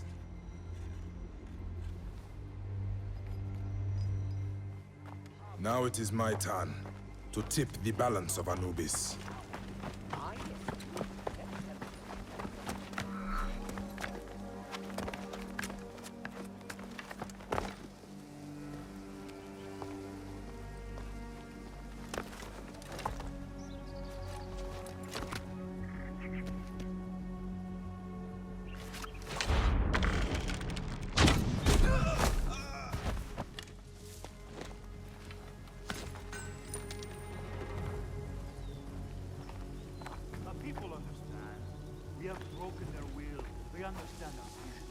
Better be careful here.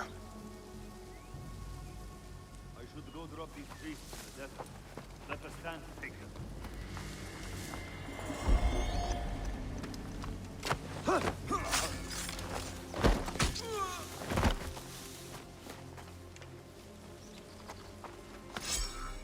A fine bow.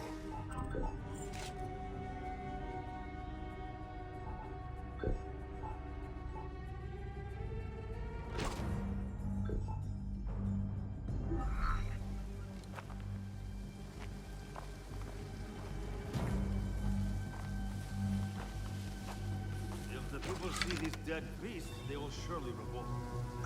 It is too dangerous. I will pass for now.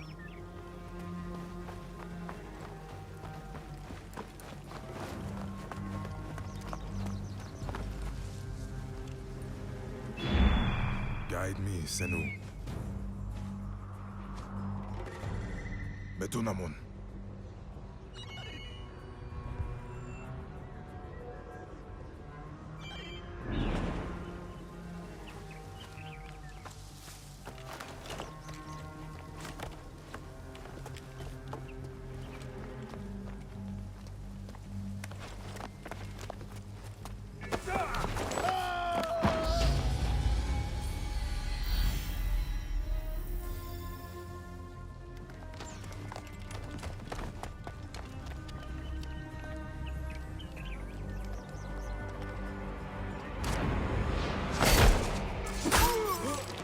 You will die, Medunamon.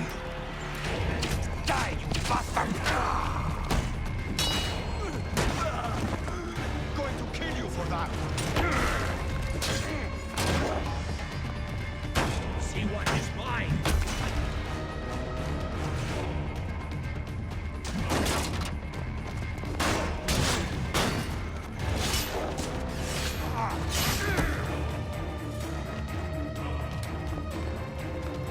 Finally.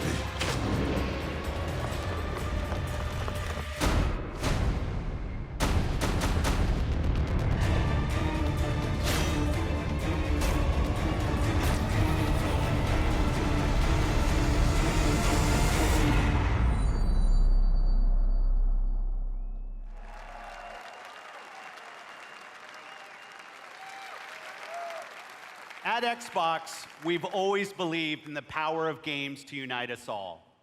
Today, communities of gamers not only play together, they create together and watch together. A whole new genre of games has emerged designed for both the player and the community. And with Mixer, we're innovating new features to make these experiences even better. This one's special. Of all the games in this genre, here is one that the world is having as much fun watching as they are playing. And I can tell you that includes many of us at Team Xbox. The creative director of PlayerUnknown's Battlegrounds is a gamer turned developer who designed this game together with a passionate community. Please welcome PlayerUnknown himself, Brendan Green.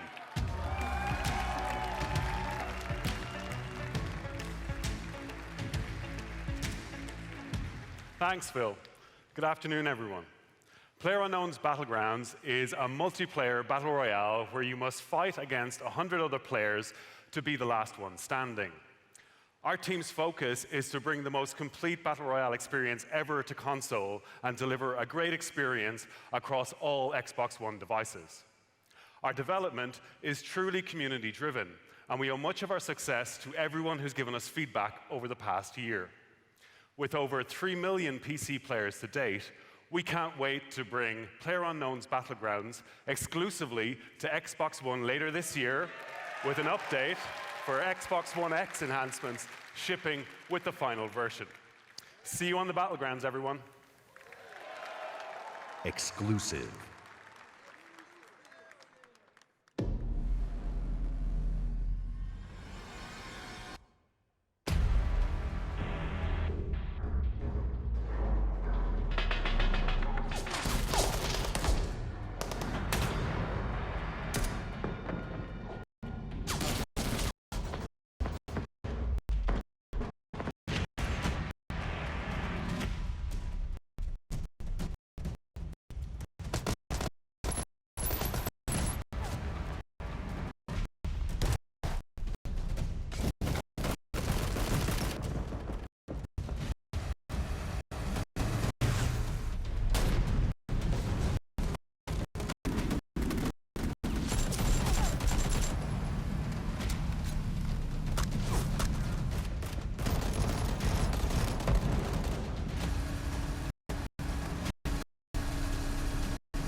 Exclusive.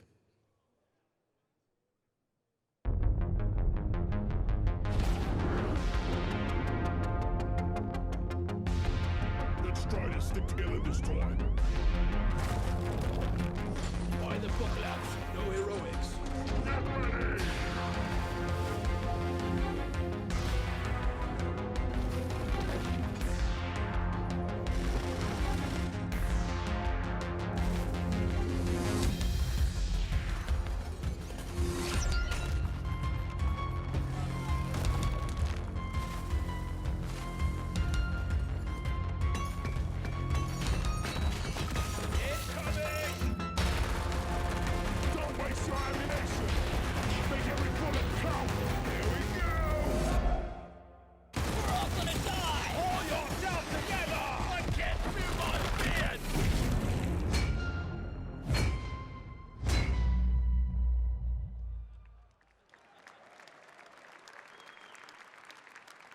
Exclusive.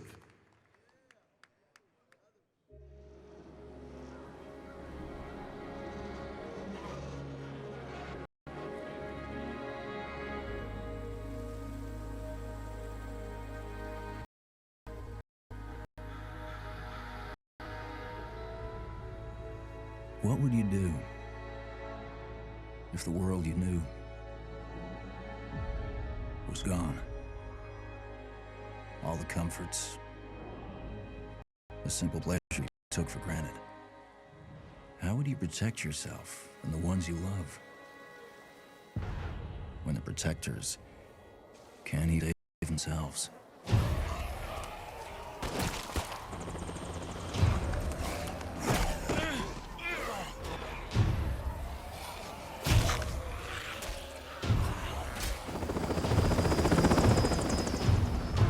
Army's pulling out. Come on.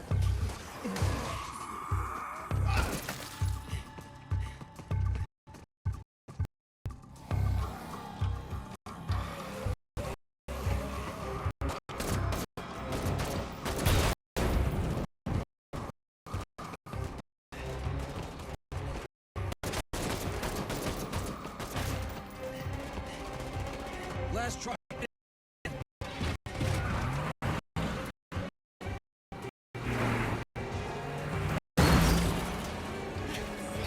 Want some of this? How about you?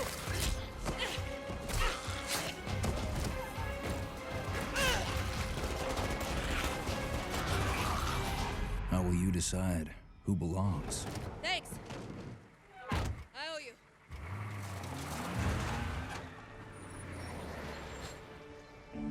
How will you choose a place to call home?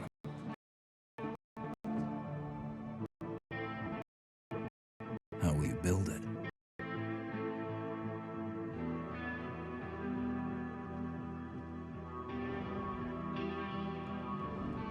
Work together to defend it. From the terror just outside the walls.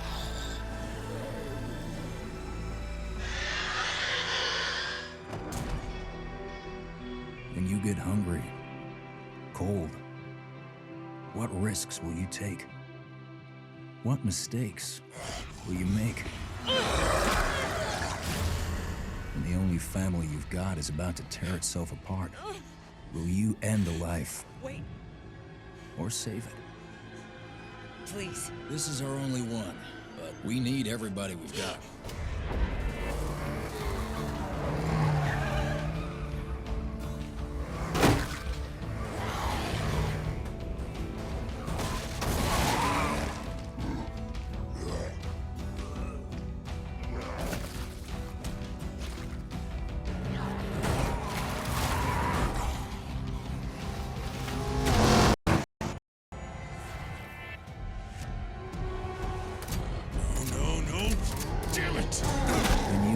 Too deep and realize no one gets a second chance.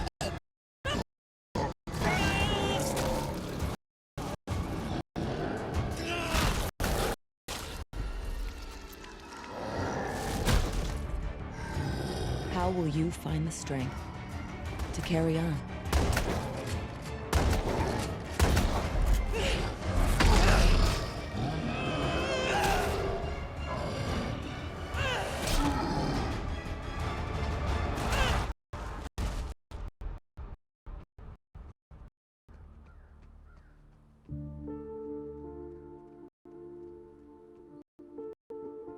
In this world of the living and the dead,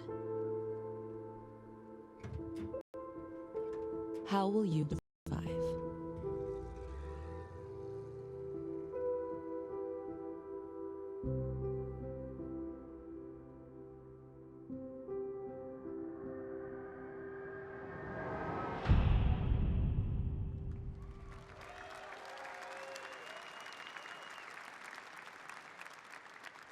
Exclusive.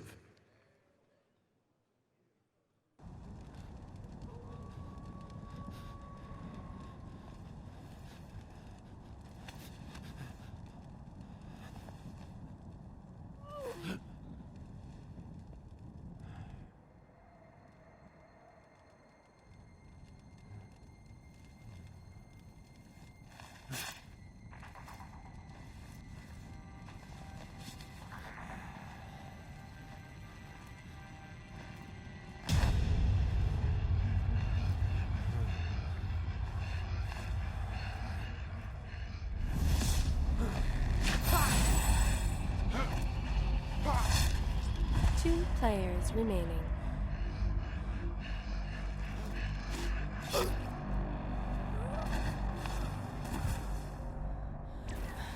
One player remaining. And what a play from the wounded warrior. She was caught in a trap, but she used superior tactics to get herself out of there. She's going to take the win. Let's move on to the next arena. Here we're following Bloody Marrow. There's only 2 players left in this particular map. Those tracks are leading up, but that tree is going to give them direct information. That red outline, there's a mortal unicorn, and he's letting in about 100 meters away now. Looks like he might be crafting or something, but what is this that Bloody Marrow's going to do? Getting ever closer, going on the beeline. He's going to cloak it up. Is he going to walk in through the front door or what? Looks like he's going to sneak in on the back window. Here we go. Shot in the back. That's one twice. Immortal's in trouble. Somebody from Mixer decided to chime in. That invincibility bubble's going to help him out. And Bloody Barrel bouncing it up forward. There we go. Oh, that was going to do the damage and the arrow to the belly. That's going to be the win for Bloody Barrel. Bloody Barrel wins the round.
Please welcome, from Mojang, Brand Director Lydia Winters.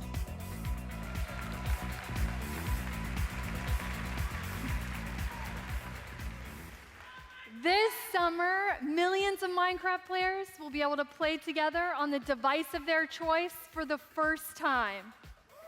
Xbox Live will unite the global Minecraft community across mobile, VR, Windows 10 PCs, and consoles. As part of this effort, we're excited to welcome player-made skins, maps, textures, and massive community-run servers into the game itself. Because we know that the amazing content you create makes Minecraft even better. This fall, Minecraft will receive a free 4K update that brings more graphical options to the game. But we didn't stop there. With all this talk about graphics, we're taking things one step further. Today, we're revealing a new look for Minecraft that we're super duper excited for you to try out. One that's inspired by the power of Xbox One X and available this fall. Let's check it out.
Minecraft in 4K. When the Minecraft team showed me the first version of the game in 4K, I was blown away.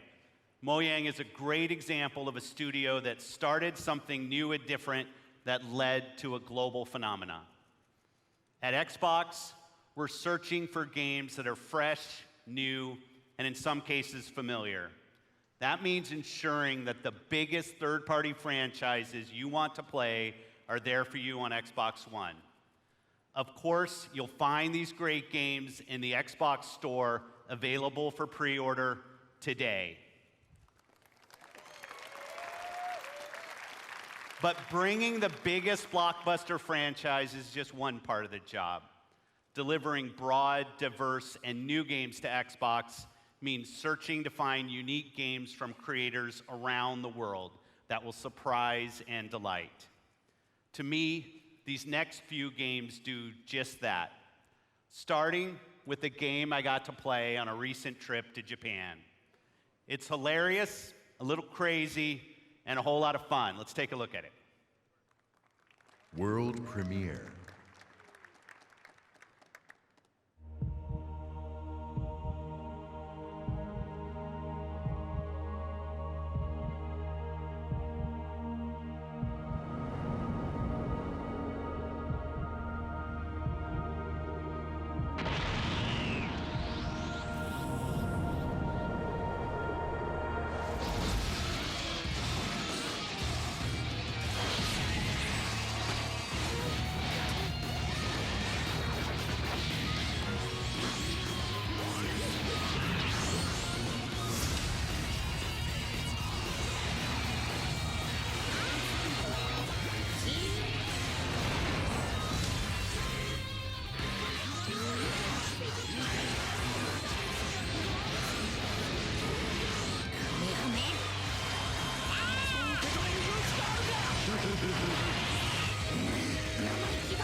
Exclusive.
Exclusive.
Exclusive.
We've scoured the globe meeting with creative artists and development teams, and I'm often surprised and humbled by their work. Whether it's a story that can only be born of a different land, or artistic design and storytelling that, in a single moment, can capture your imagination and inspire. There is much to be learned by looking beyond borders. Our first party is also a place of innovation and creativity. Today, I'm excited to share with you an extended look at never-before-seen gameplay from Rare's shared world adventure, Sea of Thieves. Exclusive.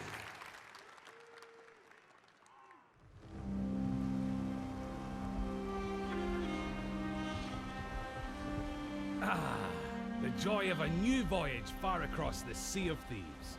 Just you, the wide open world, and oh, well, it's not just you, she's here too. Oh, and this guy's here. But the point is, this is a shared world, ripe for exploring and raiding with your fine pirate crew. Look at them!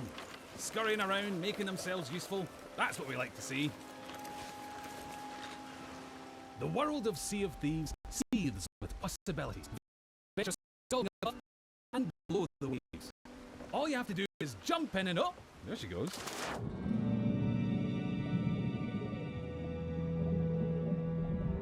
Few things tempt a pirate like the siren song of a lootable shipwreck. Careful though, there could be anything down there. Literally, there could be anything. We haven't finished designing it yet. Joking, that was a joke. Ah, sunken treasure. It's like a pirate performance bonus.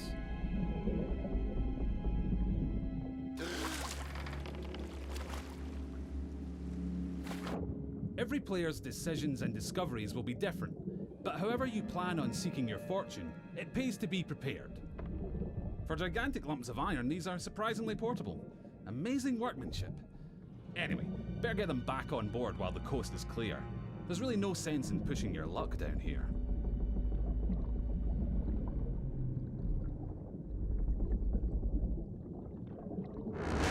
Now that is not a beast you want to pick a fight with. Yes, it's possible to take on these toothy terrors of the deep, but you're not much used to your crew bitten in two.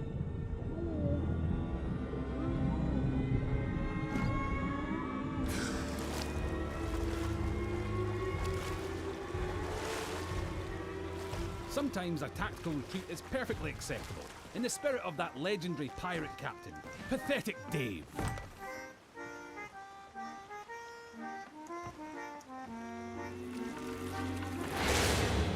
Thankfully, for every tense standoff, there's a moment of celebration or shared wonder. But for now, stow your hard-earned loot and enjoy the voyage. On Devil's Ridge beneath the sands, the gold lies hidden from thieving hands. Well, that's typical. Oh look! Here we are at Devil's Ridge. Nice transition, by the way. And so you'll shift from the heart of the sea to the island shore, where you'll explore jungles and coves, cliff tops and caverns. Every region has its very own landmarks, and over time, you'll uncover hidden shortcuts, abandoned stashes, and vistas that will steal your grog-soaked breath away. And yes, sometimes you'll encounter people who, for whatever reason, would like to blow you into little pieces. That's pirating for you. Keep that pistol primed, because you'll also face the roaming remains of those raiders who came before you, caught short in pursuit of their own legends.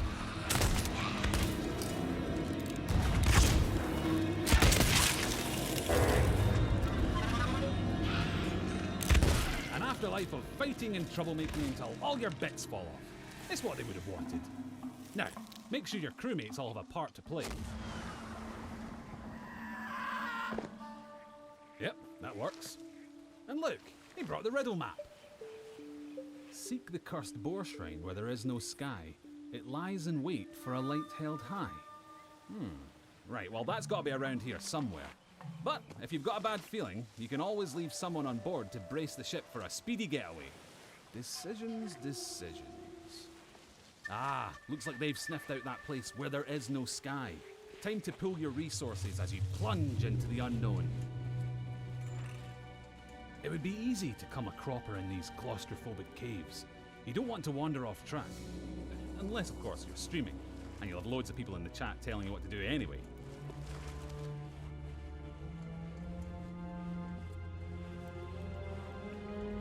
Don't mind that. It's probably nothing. Just kids. Of course, the Premier Plunder isn't just lying around to be claimed by any old drunken bumbler. You'll need to watch out for likely locations, following your map, clues, and your instincts to make light work of each new mystery. Light work. Little lantern joke there. You're welcome. Anyway, step 11 paces northwest, through the gloom. Dig my chest from its tomb. And with that, we're one step closer to payday. Then again, some of the loot in these parts has lain undisturbed for a long, long time. That has to be the spot. You can practically taste the treasure. Good call on the double-duty shovel work too. That storm outside was nipping at your heels.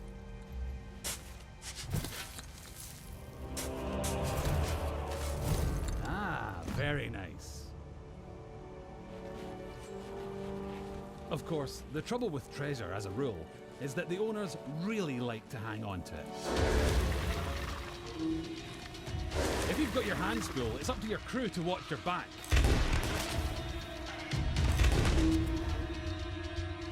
And while they're doing that, it's time for another strategic withdrawal with the loot. Nope, not that way. That's it. Easy now. Don't stop, keep going. Almost there. Watch that next step, it's a doozy.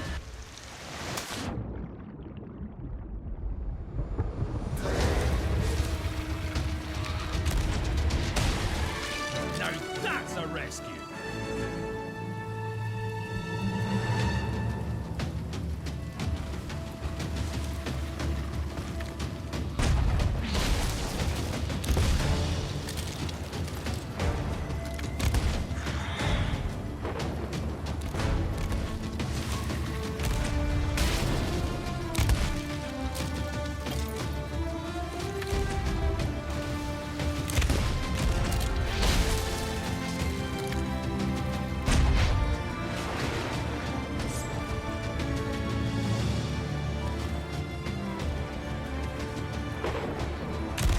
If you can regularly beat the odds and get chests back to your ship, you'll be able to turn a tidy profit by trading them in at an outpost. That's just the tiny matter of making it through this storm in one piece.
Pirate life is here on the Sea of Thieves, and you can live yours however you want.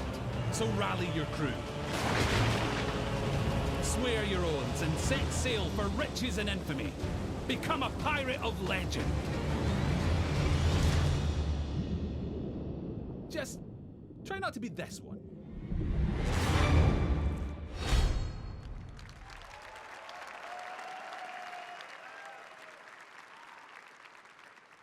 Exclusive.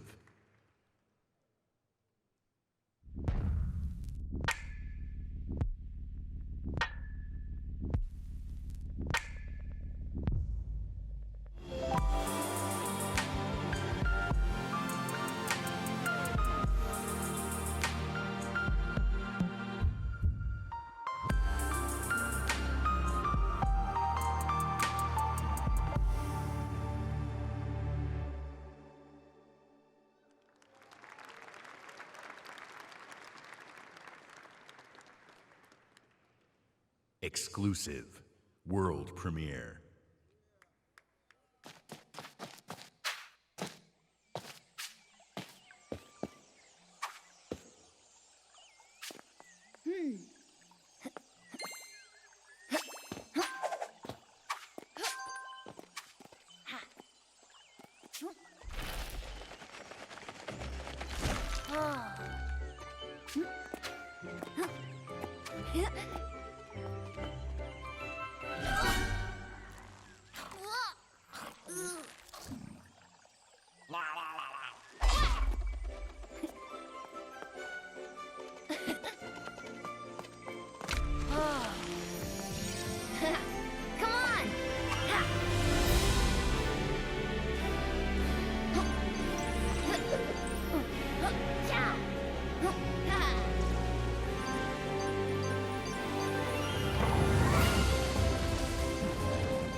Exclusive.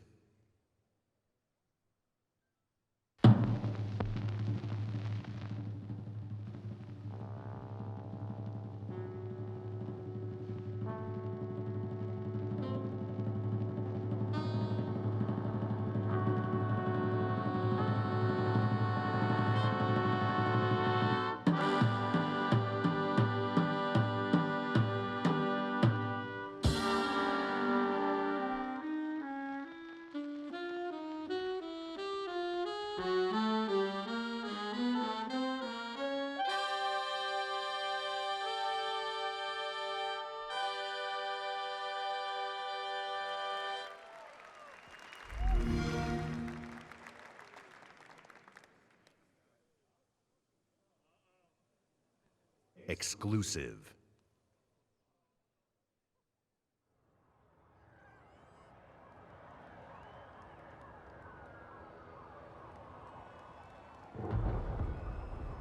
Motherfucker. They killed the power around the world.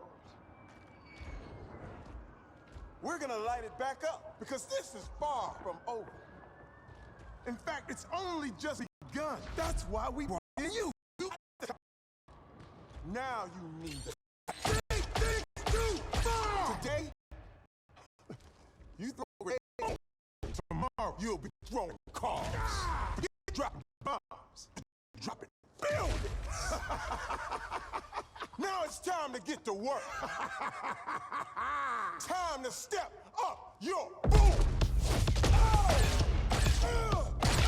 It's go time. Oh yeah. Welcome to the agency!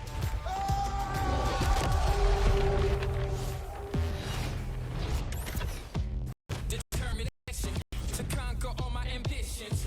Ready to this position, and so my disposition. Not seeing no limits, killing the competition. Yeah, I'm a beast. Now I'm released. Ready to feast, call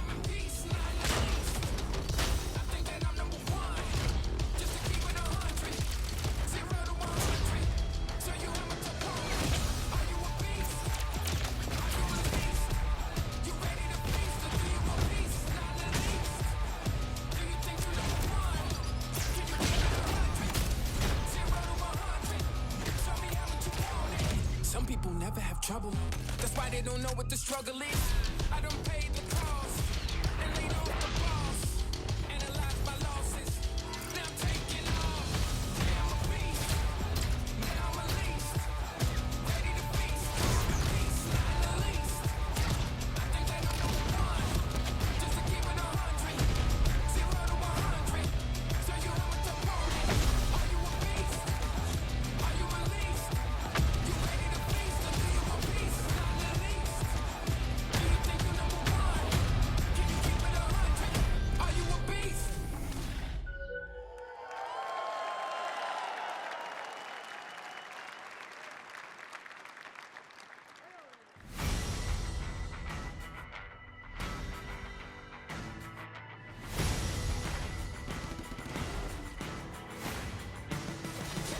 Eyes on the prize, ain't no tripping us up.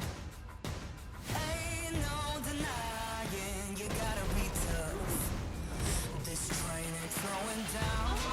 This train ain't stopping now. This train ain't slowing down. We got it all.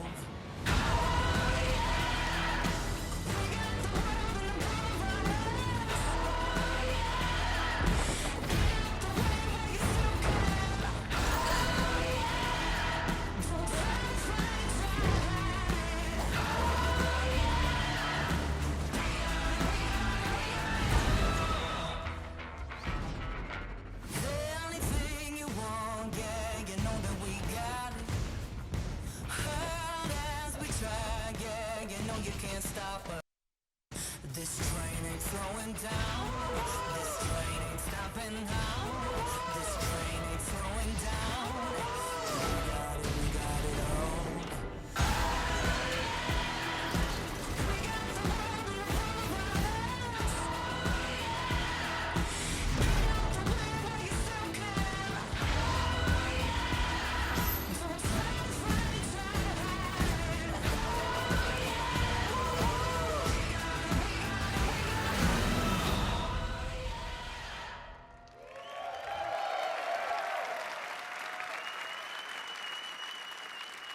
At Xbox, it's not just about finding creative artists.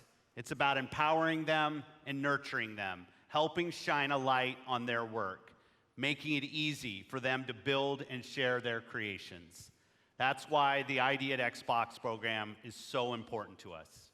The team has released over 500 games on Xbox One and Windows 10 through the ID at Xbox program.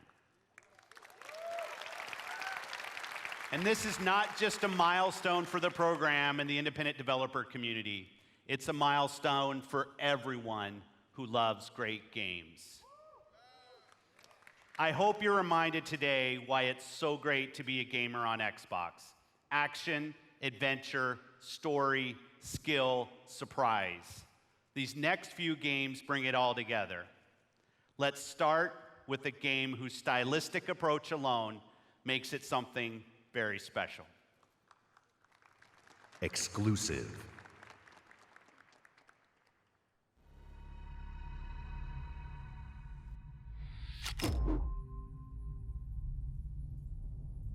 The dark is older than the light.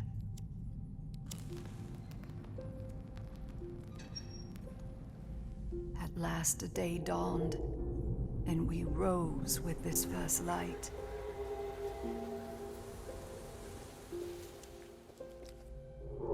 But that light was a betrayal, only fleeting.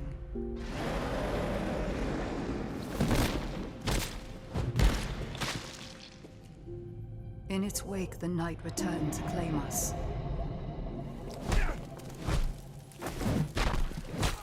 After lifetimes, the light grows again, faint and vulnerable.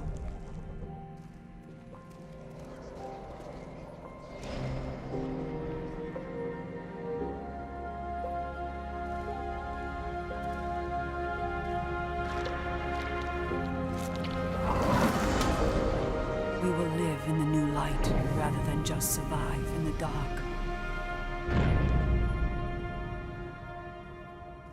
This rebirth will end our wandering.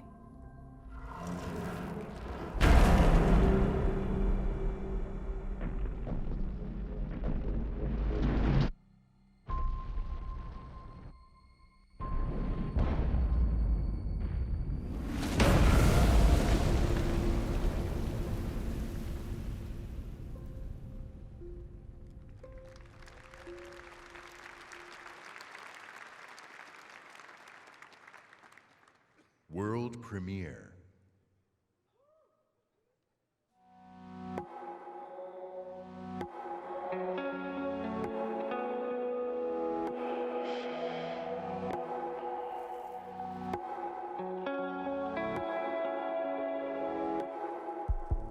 Follow me home, pretend you found somebody to mend you. I feel numb. I feel numb in this kingdom. I feel numb. I feel numb in this kingdom.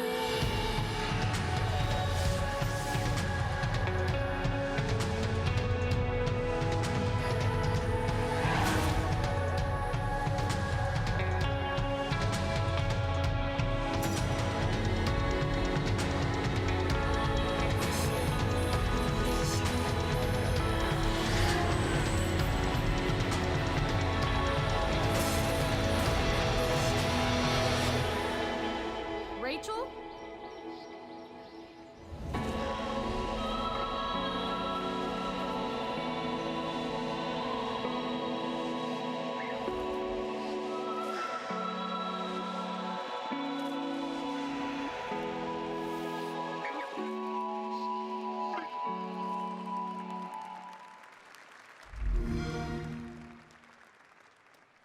Please welcome, from Monolith Productions, Vice President of Creative, Michael DePlatter.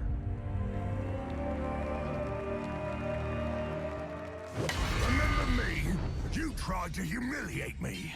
You left your mark on me, but it didn't work. You burned my mind. Until you.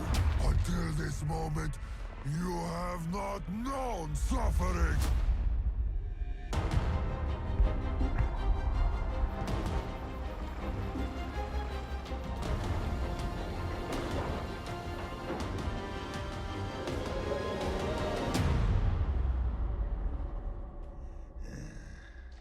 I've had enough of your mouth, Bruce. So now I'm gonna kill you. For all these orcs to see. Always said you were an optimist. Know what that is, mate?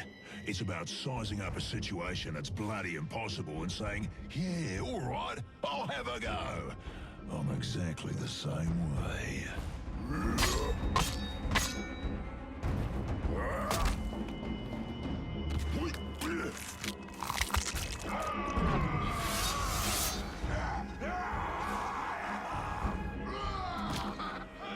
I like him.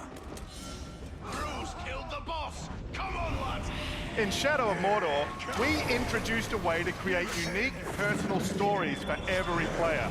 And in Shadow of War, we're expanding the Nemesis system. Two new features we're really excited about are forging an army of followers and Nemesis fortresses.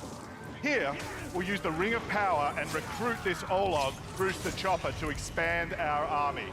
Then, we're going to assault a fortress controlled by one of Sauron's overlords.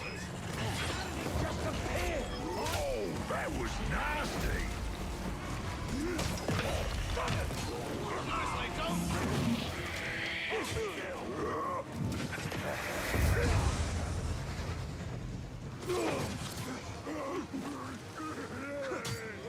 Oi!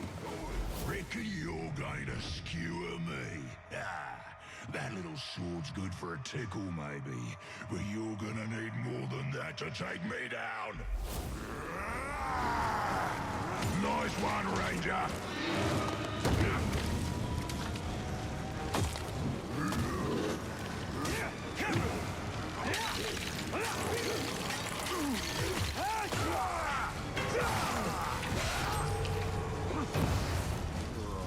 This has never happened to me before.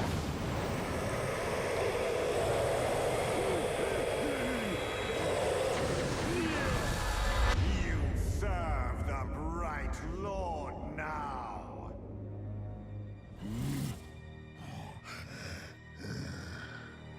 Bright Lord, Dark Lord, same thing really. End result's me ripping spines out, which I like to do anyway, so either way's a win. A fine addition to our army. Name's Bruce. From here on out, I will be your shadow. No one gets to you without my say-so. Don't worry about my enemies. They will all follow eventually. You want to plant your flag in Mordor, you'll need to do it deep. There's a fortress nearby. They say it's ruled by a two-headed troll big as a mountain and deadly smart, which, well, I guess he'd have to be given the two heads. You take him down, you'll send a message to Sauron and get yourself some nice new digs as part of the bargain. I'm not going to do this alone. Gather your troops. Will do. Oh, just make sure you let me pop his heads off, won't ya?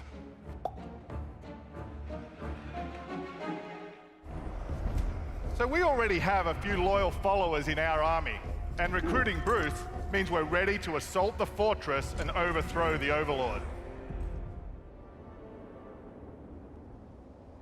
We're enormously expanding the open world of Mordor to new regions like Saragost and Cirith Ungol. Mordor's a massive, living, breathing world filled with orc society, tribes, and wildlife, as well as stories and secrets. You cleaved me in two. Any other orc would have died, but I survived. More than that, I thrived. My brothers put me back together, stronger than ever. But they didn't make me into what I am. You did. You created the machine. No! So we've just been ambushed by the machine. He's tracked us across Mordor seeking vengeance. He's one of the 7 new orc tribes we've added. Machine will grind you to paste! I hate big sticks! Finally!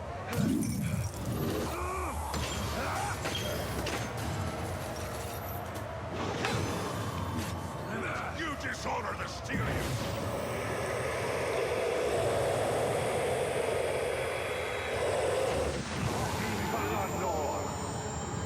Instead of killing the machine, we'll dominate him, so we can take advantage of his abilities during the fortress assault. You take out the Overlord. But before we charge headfirst into battle, we should plan our attack and select our followers.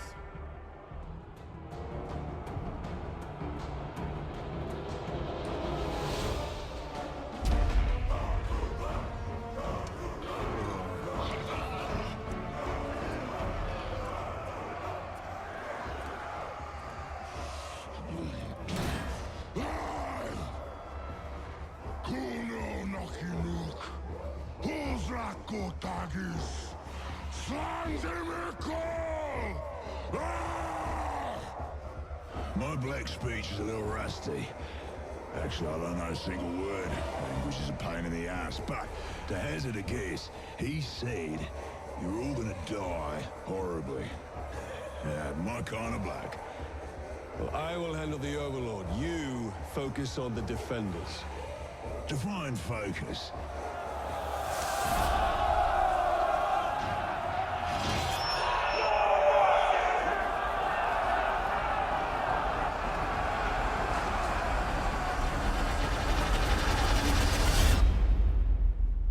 There are unlimited ways to forge your story and conquer Mordor in Shadow of War, and we can't wait to show you more this week at E3. Thank you very much. Exclusive world premiere.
Ori affirms my belief in the beauty, artistry, and heart within the art of gaming.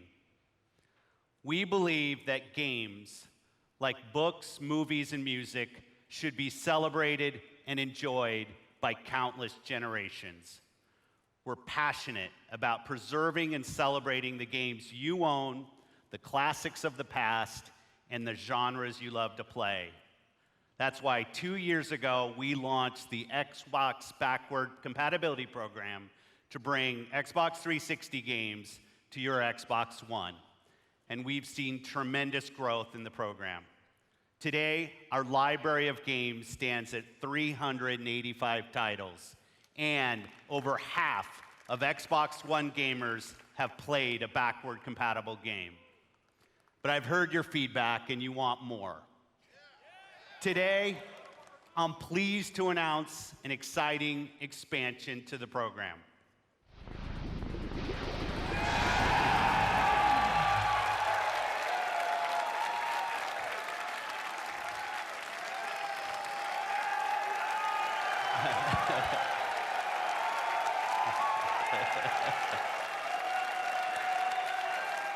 Our team of engineers are working hard to bring us some of your favorite original Xbox game to today's Xbox One library, including a fan favorite that I'm asked about often by the community, Crimson Skies. And it looks great.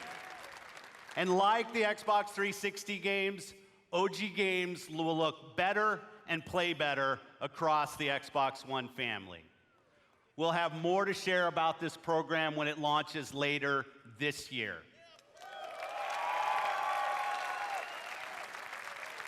I'm proud of the library of games available today on Xbox One. All of them will benefit from the performance and power when you play them on Xbox One X. But we won't stop there. I'm excited to announce that if you own Gears of War 4, Forza Horizon 3, Killer Instinct, Halo Wars 2, or Minecraft, we'll be providing 4K updates to these titles for free. And we already have over 30 titles from our third-party partners that are planning to provide free updates as part of our Xbox One X Enhanced program. Titles like Final Fantasy 15, Resident Evil 7, Tom Clancy's Ghost Recon Wildlands, and Rocket League, just to name a few. This means you probably already have a large library of titles that you own today that will automatically get better on Xbox One X. Today, we showcase some of the world's greatest creators with a lineup of different types of games for every type of gamer. We showed you the largest and most diverse lineup of new games that have ever appeared on our stage. From every corner of the globe, from developers large and small, 42 games, including 22 with console exclusivity on Xbox One.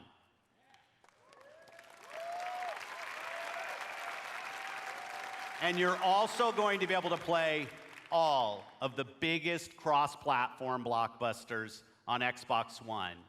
And every game will play great across the Xbox One family, and on Xbox One X runs every single game you've seen even better. So if you haven't joined the Xbox One family, now's the time. This week, you'll find Xbox One S available in the US for $249. And on November 7th, we'll begin worldwide rollout of Xbox One X, the world's most powerful console, at $499. Be the first to experience unrivaled power and performance on the Xbox One. We close today's show by looking to the future with a really great partner. They've been with us from the earliest days of Project Scorpio, and they're building an incredible game that takes advantage of the power and performance of the Xbox One family and the new Xbox One X. Please welcome Patrick Sutherland, Executive Vice President, EA Worldwide Studios.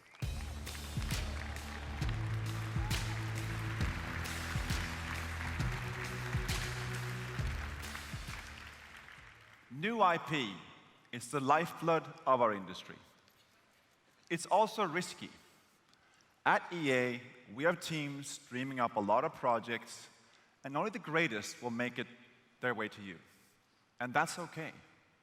It's all a part of the creative process. And it's worth it, because when you find something special, there's no better feeling as a developer than introducing players to a brand new world. And as a player, there's no better feeling than losing yourself in a completely new experience. Our developers at BioWare have been creating something truly special.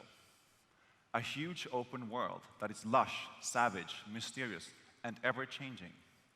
Filled with interesting characters and new types of gameplay you'll enjoy with your friends for years to come. This is what's possible when we take an extraordinary vision and combine it with the latest technologies and hardware. Amazing concepts become possible. Great ideas become reality. So here we are, and we are so excited to share this with all of you. On behalf of the team at BioWare, let's see what this game looks like running on an Xbox One X. Here's John Warner from BioWare to show you Anthem.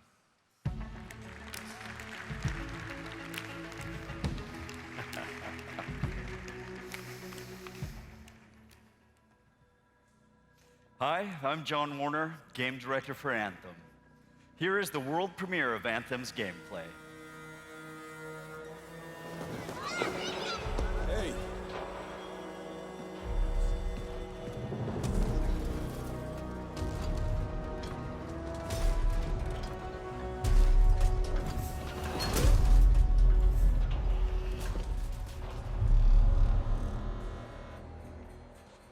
Freelancer. Fraxling, Listen, there's trouble. Big trouble. what did you do? I made a mistake. I hired some people. They weren't freelancers. I know.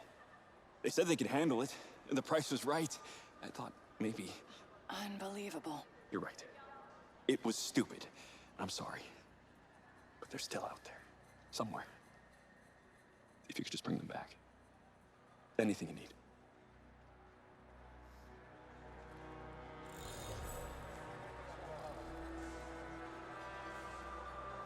In the world of Anthem, you and your friends are freelancers, the heroes who leave the safety of the walls of Fort Tarsus to explore the unknown and protect humanity. Let's join two players as they head out on an expedition. Hey, Paul. You ready to go? We're just grabbing some supplies. Just about ready. What are you going to use today? I decided to go with the Colossus. I'm going to use my Ranger. Try out some new upgrades.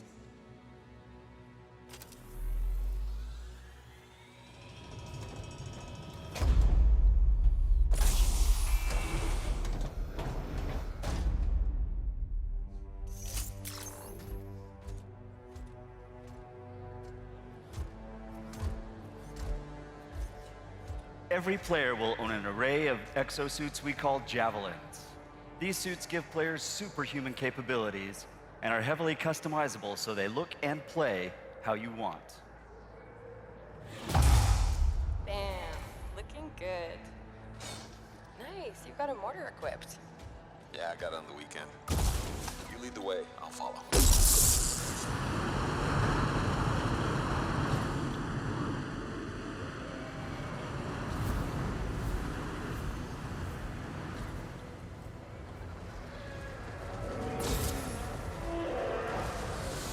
This is a vast open world you explore with your friends.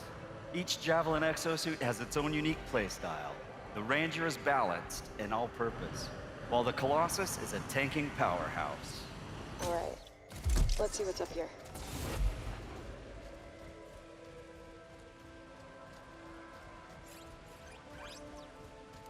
The world of Anthem is hostile, and threats can come from any direction.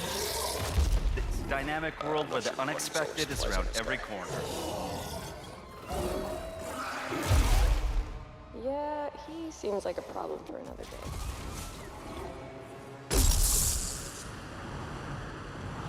We're getting some fire from up ahead. I'll go low. You flank.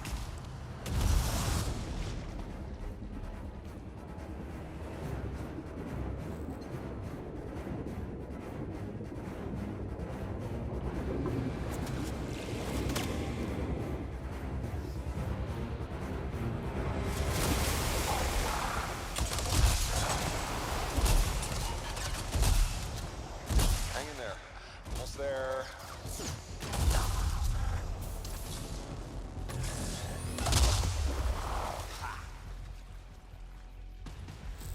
Have you been in there yet? I haven't. We should do that later with Kim. Yeah, you could use the XP. Hello, treasure.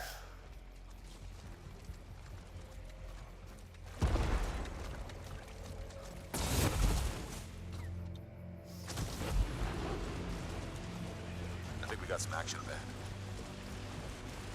Anyone, we're under attack. Anyone in the area, we're under attack. I think that's part of Praxis' mission. You can equip your Javelin exosuit with gear that brings devastating power to combat.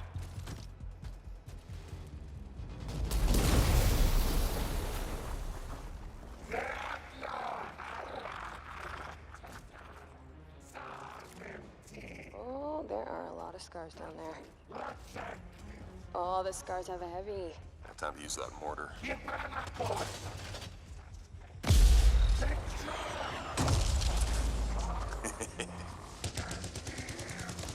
me some covering fire.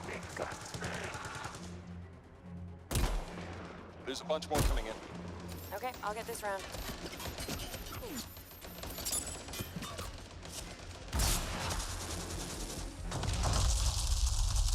Thanks.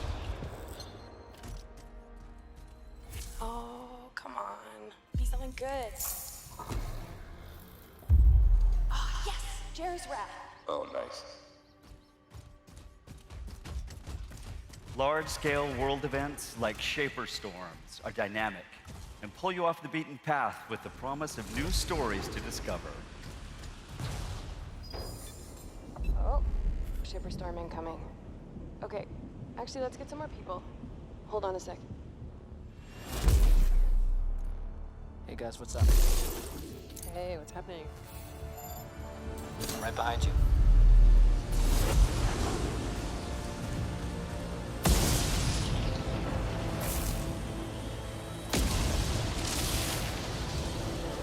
Whoa.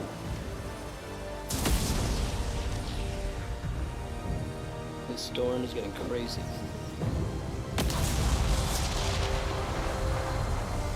So what are we supposed to do? Fly into it? All right, let's do this. See you on the other side. Our story is out there.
Welcome back. We've just seen the worldwide reveal of Scorpio. Very exciting.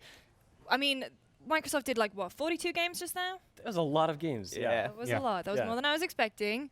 I guess let's start from the top. We are here with the hottest and freshest of takes. I'm Lucy James, joined by Peter Brown, Mike Mahadi, and Tamar Hussein.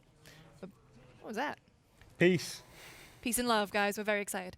Scorpio, looks like Jeff Keighley was correct with the $499 price point. What does everyone think? I mean, I think it makes sense for a lot of reasons. The console looks really slick. A lot of the stuff we saw looks like it's running on it, in a very impressive way. Yeah. At 4K, no less. Yeah, I mean, how many times did they want to mention that it was in 4K? What do you think about how the console looks, guys? I think it looks good. Like, it's kind of understated almost. I like the sleek. It looks matte black from the looks of it. Yeah. It has. Did it have the screen on it, or was it? No, it does not. It looked like it had something on it at the front. If anything, that was maybe like an infrared camera. Yeah, so infrared. If you could get a I remote was like, damn, I was hoping that they would. I think the big question is, they said it's the smallest Xbox ever made. That's great. That's not hard, though. Well, the question is the power supply inside or outside? Internal. Yeah. The Xbox One S currently is pretty great because it doesn't have that big brick. It's a huge annoyance. And obviously Microsoft will no doubt have done their research and put in their due diligence when it comes to cooling, but they do have a history with screwing up cooling in the past, so it's still just in the back of my head, like, is that going to be properly cooled? Are we going to have a red ring situation many years in the future? I'm sure it's going to be I'm sure it's going to be fine, but like that is an impressively small device for what it's packing. I'm excited for that. Yeah, I'm looking forward to this, actually. 500 makes sense. I still think they might have a little bit of a problem explaining why their 4K is $100 worth $100 more than Sony's as of now, if I'm not mistaken. Right. Because I think obviously Sony, like, the PS4 Pro uses like a workaround to have 4K, right? It's not like true native 4K. No, it's upscaled, right? Right. So I mean that, like, we know that, but I think the people who just want to know which console to get, I don't know if they're going to be able to explain that to them. But yeah, I don't know. I'm okay with 500, but they did show a few like exclusives, and I think they were unclear throughout the show whether they're going to be timed exclusives, whether they're exclusives in general. Yeah, I mean, there was launch strategically exclusive, vague about it. Yeah, there was complete exclusive. But I mean, let's start at the top. So Dan Greenwald came out and showed off brand new Forza. Did you know they had a partnership with Porsche? Listen, guys, just for future reference, don't show off cars at your press conference. Right. It is dry. No one wants to see your cars. At one point, he said Porsche is invested in the future of esports. No, they're not. I'm sure there were a few people who liked I cars. I think just because you don't like Porsches doesn't mean there weren't people in the audience that did. I'm a Lamborghini man. I thought it was a cool looking car. No, I mean, I would drive one. And I mean, it is like probably the best game they had to showcase how great it looked. I think it looked. I mean, that's Anthem blew me away in terms of visuals. Yeah, that's the one mean, that. I mean, like. Come back to that when we start at the beginning. At a certain point, like, we just expect Forza to look good, and it always looks good, and it's reached a point where I can't tell how good it looks because it always looks good. And you're like, well, okay, cool. It looks like a very good-looking Forza game. That's nice. Camel B-roll was confusing to me, but. Especially when it started raining and the slick roads, those look good as they usually do. They look really good. Nice little close-up shots of the, I guess, butts. driving suits and back butts. to the butts from earlier on the pre-show. But then, I mean, first big actual reveal was a new Metro game, Metro Exodus. Yes. That was my favorite thing from the show, I think. I mean, they didn't really show much, and it was weird. I was recently playing the Redux of 2033 and Last Light. Last Light is one of my favorite games. I think it's hugely underrated. In terms of pacing, I think it's kind of almost to like a Half-Life 2 level. More people should play it, I think, but I'm really glad Microsoft devoted so much time to this because, they're kind of cult classics almost. They did well, obviously, when they released them as the Redux, but I was curious how much of this was actual. It seemed like a lot of the animations were more exaggerated for the presentation than I think they would be in-game. But this looked really good. I think this is a series that I feel like is poised on the precipice of going like massive. It's got a lot of parallels with The Witcher, where the first two games were like good games but kind of niche, and then that third game it just absolutely blew up. And the fact that they're going open world, and I feel like it has the potential to blow up in a similar way that Witcher did. It's definitely got like the world behind it, and kind of like you played The Witcher 3, and a lot of people came to it and they were like, man, I need to go back and explore the rest of this universe. Yeah. And there is a whole load of that depth for Metro and all the kind of source material around it. So it could be really, really cool. Yeah, I'm interested to see how the survival aspects come into play, because in the first 2 games, when you go above the surface, you had to like make sure you had enough replacement gas mask canisters. You had to make sure you had like enough fuel for your lighter and whatnot. That'd be interesting to see how they take an open world and implement those. You wonder if they're going to dumb down those survival mechanics at all, or what? I think they must have to redo it in a different way, because we don't know if this is Artyom yet. Yeah. I imagine because of the lady who's on the train at the end, she shouts Artyom. Oh, does she? Well, it sounded like that to me. Yeah. So that's what. Yeah.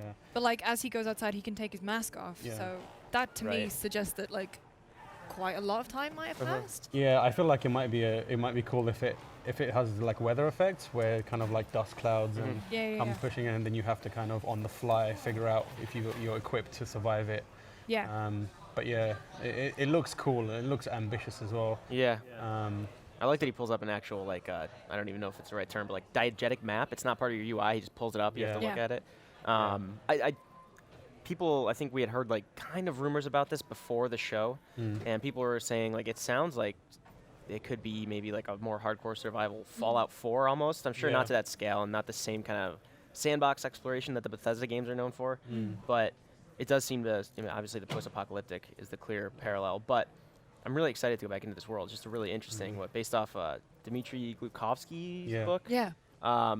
But all these weapons, it seems like it's got the same flavor as the first 2 games, like pneumatic weapons, like just, scrambled together from spare parts and everything. And I love that it's this overgrown look now. It's almost like Gears of War kind of look too. It looks like they're really playing up the idea of what it means to be a ranger. In the world, like, and that means kind of emphasizing the survivalist nature of it and kind of thinking on the fly while you're out there and being kind of the guy above ground in danger, exploring it and mapping it out for the people who are in hiding, and then kind of disseminating that information and exploring the world around you. Yeah. So it looks real cool. I like the idea of that. Yeah. Yeah, definitely. I think this was my maybe not biggest surprise of the show, but this is the one I came away like I couldn't stop thinking about this. Yeah. Yeah. And probably coming up to my favorite sort of first look that we saw at Microsoft press conference would be Assassin's Creed Origins. So, oh my God. Looks good. As a child, I wanted to be an Egyptologist. Yeah. Yeah? Yeah. I wanted to be an eagle, so... So yeah, this is it's like the perfect works game. for both of us. And I really loved the way that they've taken a year off, and they sort of looks like they've addressed all the things that people kept bitching about in Assassin's Creed. I saw a lot of hot, fresh takes on Twitter that they had the they've stolen the jump and slow and bow time thing from Zelda Horizon. I was like, but I mean, it just looks cool as hell. I think I was mind arrow too, which I missed in the second. At the end. He just telepathically propel that arrow. But yeah, the one thing I noticed that stood out, we just had a few people here at GameSpot go to play this a little bit earlier. We'll have we'll be able to talk more about that later. But the combat, like when they actually, not the assassinations, those all seem, the trite ones that have really like pervaded the Assassin's Creed series. But when he actually started like fighting with the bigger enemies, it was actually more of a like a Dark Souls, Witcher kind of action RPG style. I mean, obviously, because we are watching it, not currently playing it, but like from the sound effect and the way that the characters are moving, it felt like that combat had way more impact. Because in Assassins, it felt like you could like just cut through thin air, but you'd be cutting through an enemy. Whereas this, it felt like, I'm so hesitant to call it Dark Soulsian, but it did definitely give off that vibe. Yeah. Getting rid of the mini map as well, like it seems like a thing that wouldn't be much. A very big change, but honestly, it just looks so much cleaner and more open, and it feels like there's more possibilities than just having to keep your eye in the bottom corner. I feel like you can see elements of other Ubisoft games in here, which is classic Ubisoft, but like the combat, it felt kind of, it had the weight of For Honor a little bit, kind of like the swinging and the kind of start-up and animations, that kind of thing.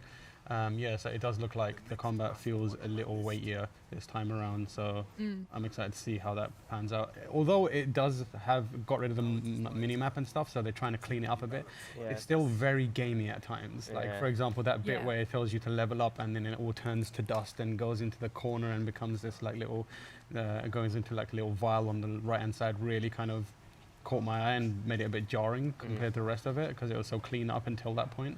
But still, it's a hell of a lot cleaner than the last few Assassin's Creed games where it was just Icon City everywhere. Yeah. But yeah, it's exciting. I like the crouching, which kind of is maybe perhaps a nod to like a little more improved stealth, because that's something that I feel like has been lacking in recent years in the Assassin's series. So that's exciting to me as someone who likes to play stealth games. Just a little more mechanical agency in general, whereas so much of the earlier games was contextual. Like, Pete, when you and I were watching this, you were kind of wondering if the combat was still going to be that contextual attack or counterattack, just binary kind of thing. But it doesn't look like that's the case here. Yeah, it looks so a little more exciting. fluid. Yeah, but Amenhotep. Oh, I thought that was Emotep when I read it. Yeah. And I was like, and they said like, oh, he was a last member of the Magi. I was like, oh my god, it's basically the mummy. The recent one, the really good one. Wow. I didn't see it yet. Yeah, I wouldn't. Anyway, PlayerUnknown's Battlegrounds is a big get. Yeah. We were talking about that before, and that is a huge get for huge Microsoft. get. I do wonder though how long that will last. Yeah. Like it's doing well now, but we've seen these kind of games come and go. I remember when everyone was just talking about H1Z1, and now look at it, it's like it's hot for a little while. And I guess it is fair play to Microsoft for striking while the iron's hot, get in on the action while people are interested in it. And it looks like they've introduced some cool new mechanics to it as well. Like I don't remember being able to shoot through doors and stuff like that, and the flamethrower, that kind of thing. So it's definitely going to be interesting to see how that community kind of build, whether one builds on a console.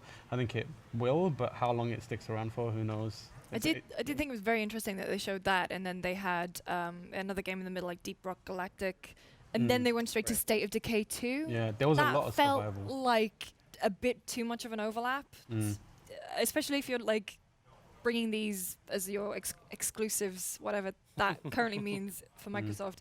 But I felt like they were shown a bit too close together. Yeah, that was cool. Speaking of State of Decay 2, while the B-roll's up, it was the first game, despite how much I love it, and I sometimes will just go back to play it just to see how like the allies I made were doing.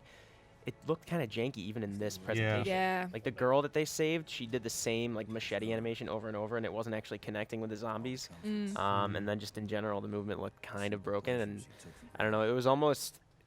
I didn't mind in the first game as much because they did so many novel things with the game, but I don't know, I'm kind of worried about how this looked. I kind of felt like they'd accidentally mixed up the B-roll for Unknown for Battlegrounds, because I expect that one to look more janky than what State of Decay should look like at this point. Yeah. I mean, it's still got a little time in development, and it is clearly... Yeah, did they mention State of Decay? When is this? Before the end of the year? I think it just might have like early 2018 or something like that. Yeah. But yeah, it's got time to kind of sort that stuff out. Personally, I think it looks fine, but again, it doesn't have... it's a similar issue I have with Days Gone, the Sony game. It's like it still feels like a very much we're trying to do Walking Dead. Yeah. Like I'm cool about that. Thanks. Yeah. Trying to do Walking Dead is kind of a low bar to reach now, though. I don't know. Maybe kind of like in the same vein of Assassin's Creed. Maybe the break from zombie games, if there was one. I think there was like a few years that we have since we've had like a slew of zombie games. Maybe I'll be ready for this. But yeah, right here it kind of looks. Yeah. Not very polished yet. No. And they do have time, like Timur said, but I don't know. And again, I could easily forgive those faults if like the same, the reverse like Nemesis system, if you will be present in this. And it looks like that's obviously still the focus, and building a base and going out on the quest that you decide to go out on with the allies you choose and kind of connect to. I'll be fine with a little bit of jankiness, but still kind of disconcerting to see it at an E3 presentation. Yeah. All right, moving on. We had the Darwin Project, which is that shoutcaster out of nowhere. Scared the shit out of me. Like, who's this And guy? then someone from Mixer chimed in. Oh. What? Stop trying to make Mixer happen so hard. But then Minecraft. So Minecraft's big announcement. Cross-platform play. Definitely sort of avoiding the PlayStation 4. But they were like, you can play on the Switch, iPad, VR even, and consoles. That's pretty cool. And player-made skins, textures come to the game, and of course, 4K. The Super Duper Graphics Plus Super pack. Duper Graphics Plus. They're calling it for the record. Pete just did not make that up. Yeah. As much as I would love to. That would be cool. And I mean, from what it looked like, a new lighting system. That's basically what it looked. Yeah. Yeah. Lighting system. And then came the game that probably got the biggest reaction in the GameSpot war room, Dragon Ball FighterZ. Boy. Oh Dragon my Ball, God. baby. People went mad here. Yeah. Or 4 people went really mad. To compensate for Yeah, everyone to everyone else just being like, So yeah, Phil Spencer said he'd been to Japan to play it, and so Tam, certified weeb, Phil Spencer. yeah, that is his now new official title, head of Xbox. Everyone tweet official- Phil Spencer, certified weeb. I mean, what has me really feeling positive about this, like we see a lot of good-looking Dragon Ball Z games. Yeah. But Arc System Works has a really great reputation of making actually, Fine. fighting games that play great and look good. And this seemed to really capture the momentum of the fights that you see in the show. And the destructibility, like Right. it looks very much like Guilty Gear, Zerd, Revelator, Sign, whatever that thing is called. But like, it's so good to finally have a mechanically deep Dragon Ball Z game. Right. These are characters, and this show has been going for years. I've grown up with it, but I've never been truly satisfied with a Dragon Ball Z game. Not even, the Budokai games were okay, but this is like an honest-to-God good fighting game from a good, developer. So I'm super excited about it. Did he just get turned into a cookie? He did. Boo loves cookies. Oh. To play devil's advocate, how do we know it's so good? We're assuming a lot here. You know what always gets Dragon Ball Z fighting games hung up is like the charge time Yeah. for their power blasts and even their sort of like mid-air acrobatics and stuff. Yeah. That's going to be tricky for them to handle. Although Guilty Gear does have some. of that Guilty in it. Gear has a lot of good air and ground movement options, but it will be interesting to see how the kind of key stuff works, because that's usually what breaks the pacing of most of the Dragon Ball Z fighting games. But I feel like if anyone can come up with a good idea to kind of overcome that, it's Arc System Works. I mean, they've got enough experience with anime fighters. They've got the Guilty Gear and they've got the Persona stuff as well. So I think they can figure it out. I'm confident in them figuring it out anyway. They did Arena as well? Persona 4 Arena? I believe so. Oh, okay. Yeah, right. for Ultimates and all that stuff. Yeah. We also got to look at Black Desert Online, but then we had probably like the coolest looking game of the show, in my opinion, which was The Last Night, which was like what cool 3D, 2.5D, but with pixel, and it just looked like retro futuristic, and it looked right. Hey, do you like Blade Runner? Yeah, exactly. With the soundtrack as well. Yeah. What is it? I don't know. It looks like. I don't know. And also, should I know that name? Tim Yeah, I was thinking that. Let's do a quick. But yeah, it does look unreal. It was kind of weird. Then you see these trees, and that was the first glimpse. Oh, it's pixelated. But then, like you said, it's like 2.5D almost. But the city itself was fully animated. But then right here, this person is pixelated. It's cool. I like it. It kind of looks like I think it could be like a Metroidvania type thing, which would be cool. I feel like it's really narrative driven, like based on the things they're showing us here. Yeah, it showed him like all sticking like up vignettes. Why not both? So this game was actually made in a game jam back in 2014. Been picked up by Microsoft, and yeah, it looks really impressive. Looks real cool. Yeah. All right, then we had Artful Escape, which I thought looked like a kind of Double Fine. It was that guy with the guitar on the platformer. It looked very Double Fine.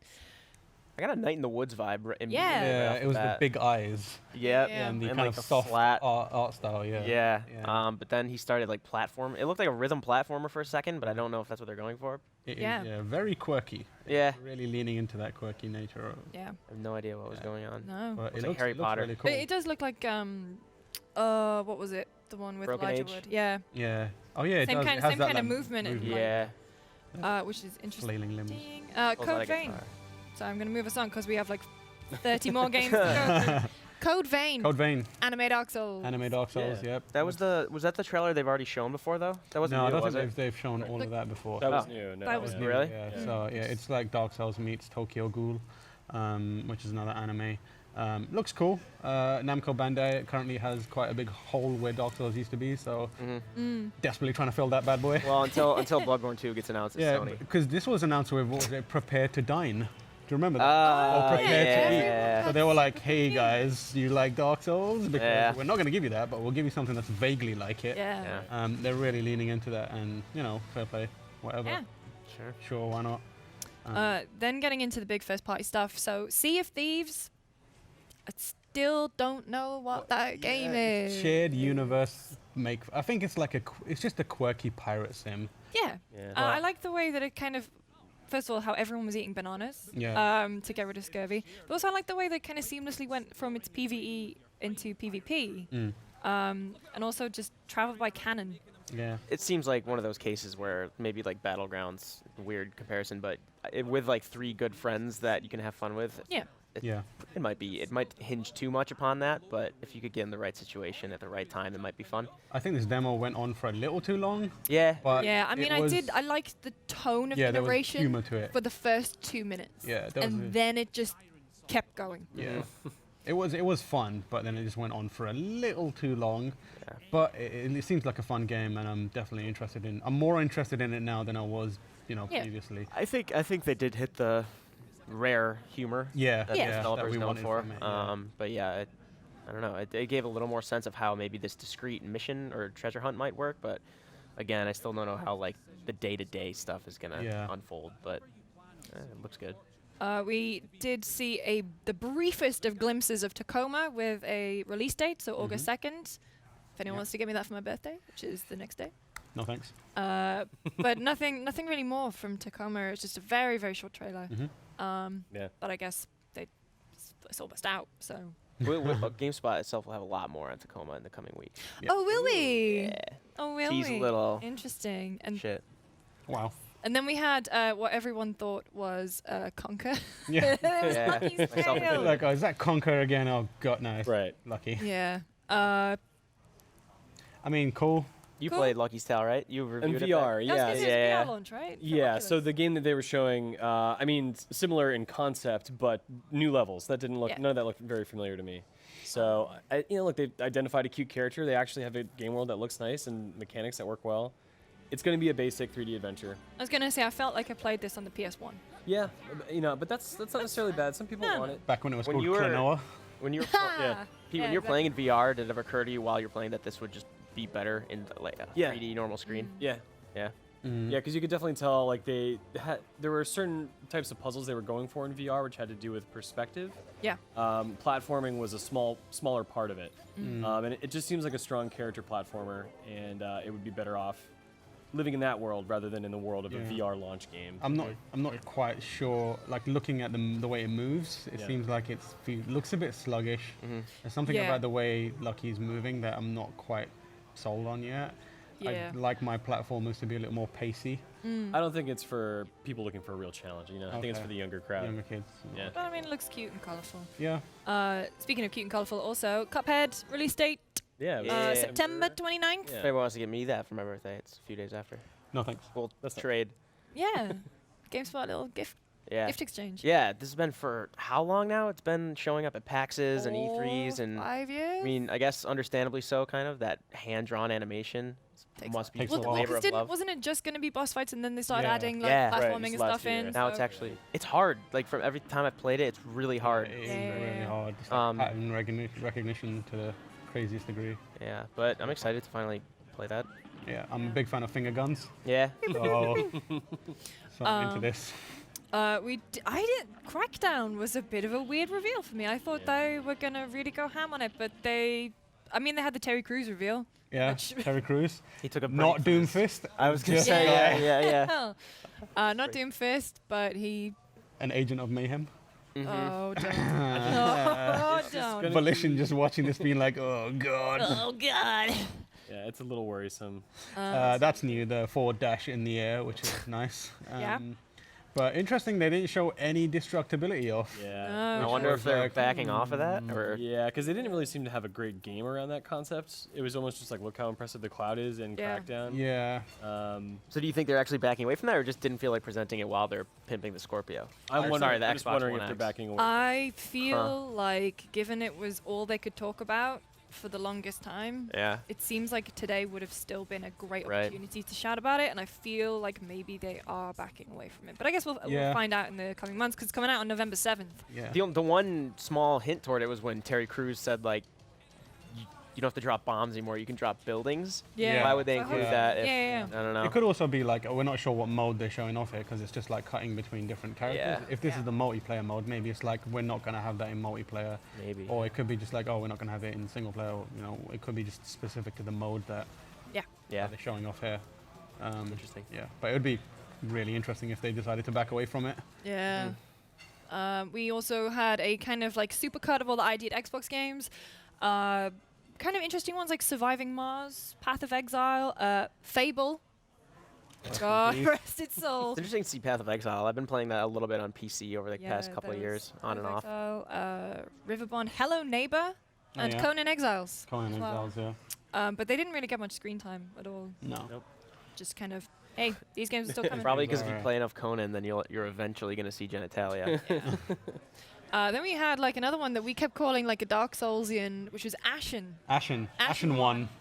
A very stylized. It looked very nice. Was that the one where the guy's face was completely blank and he just had this mustache that was real nice? Yeah, it had that kind of. Phil Spencer was like the visuals of this or the style of it sells it in its entirety. And when I saw it, I was like, I don't know about that, Phil, but it looks kind of cool. Like everything looks kind of smooth and nice looking, colourful. It had some interesting character design with the spider enemy and very dark. So there's a bit where the camera was panning down and there was just a light in the corner, and I was like, is that a bonfire? That looks kind of like a bonfire. And then it just kind of went over, and it was a fire, but not in the traditional sense of a bonfire. But it looks very Dark Soulsy. Yeah. Everything is Dark Souls these days, so I'm happy about that. Even Assassin's Creed. Yeah. Yeah, everything's Dark Souls. Kidding. Then we had the Life is Strange prequel. Life is Strange Before the Storm. Looks like Chloe and Rachel Amber, their friendship before the events of Life is Strange. Yeah. Interesting. Yeah. I mean, people said, I know people were complaining like when they talked about more Life is Strange, don't bring the characters back. Technically didn't bring them back. Kind of went dead in the first. This got one of the louder applauses at the conference, like for the crowd. I don't know. That's obviously not the best barometer, but should I play Life is Strange? Because I still haven't. Yeah. I hear like people who like it really like it, No, but it doesn't seem like my type of game. Yeah. It's good. It starts off with some awkward writing.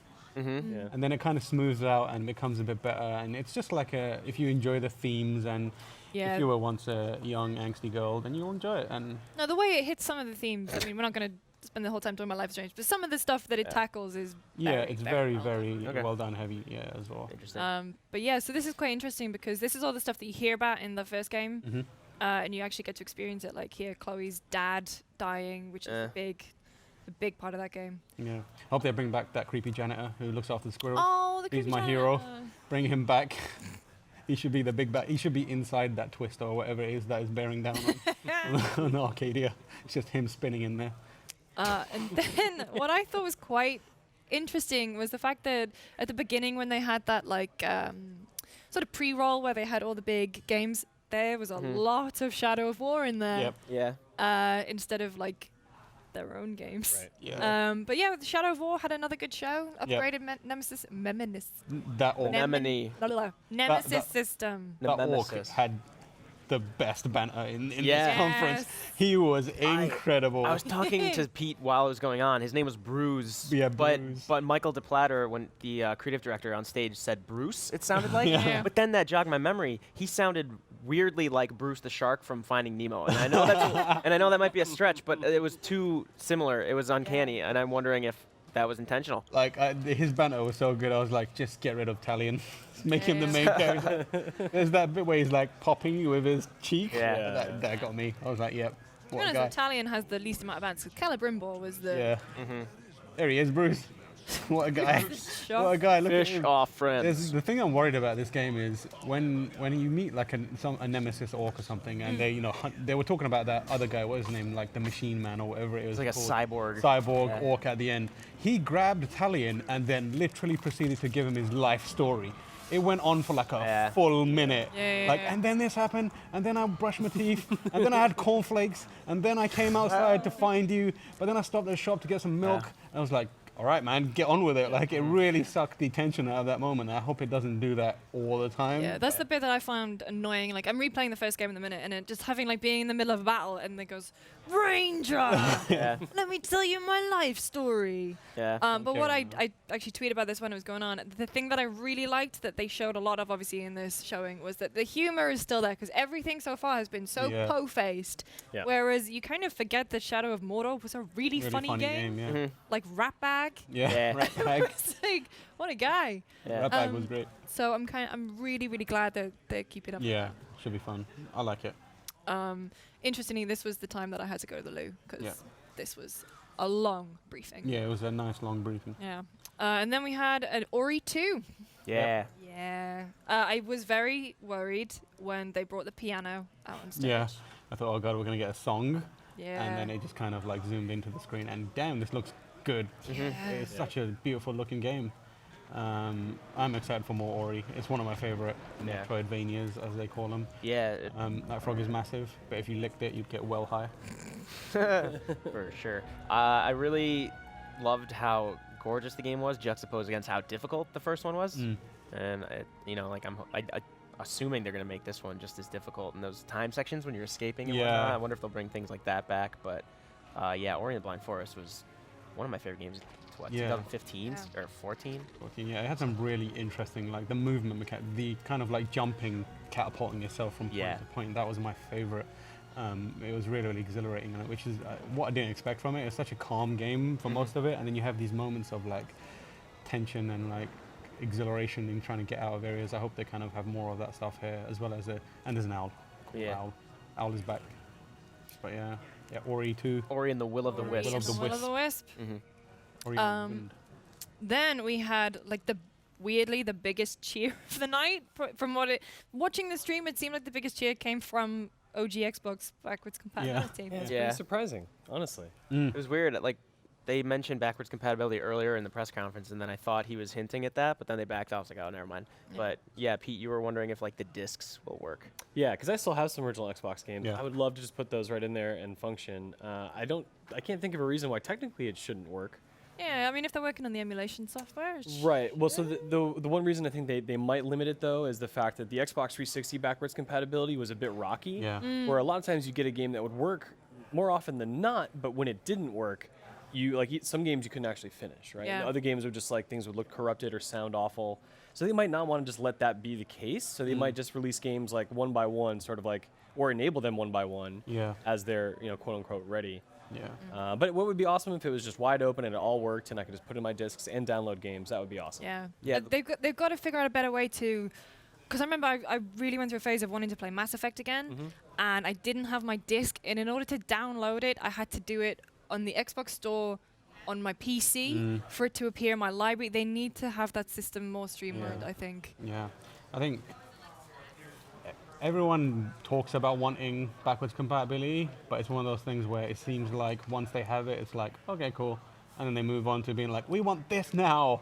But I still have a few original Xbox games that I'd maybe play. But yeah, they mentioned Crimson Skies was the one Skies, he said. I thought he was going to bring up Knights of the Old Republic and then use that as a segue to Anthem, BioWare, but I guess he's I was not wrong. that good. Nope. But they did drop the bomb of more 4K updates. Yeah. So Forza, Gears, Final Fantasy 15, Resident Evil 7, Ghost Recon Wildlands, and Rocket League. Rocket League, the game that continues to give. Yeah. And then finally the final game, Anthem. What do we think? Throw all your hands up. Yep. Stop it. It's been all day. I heard you do while we were watching the damn briefing. This game here's Charlotte. looks really, really good. Yeah, it had a great first showing. It's the Iron Man game I've always wanted. Yeah, exactly. That's exactly it. Just the mobility afforded to you by your suit.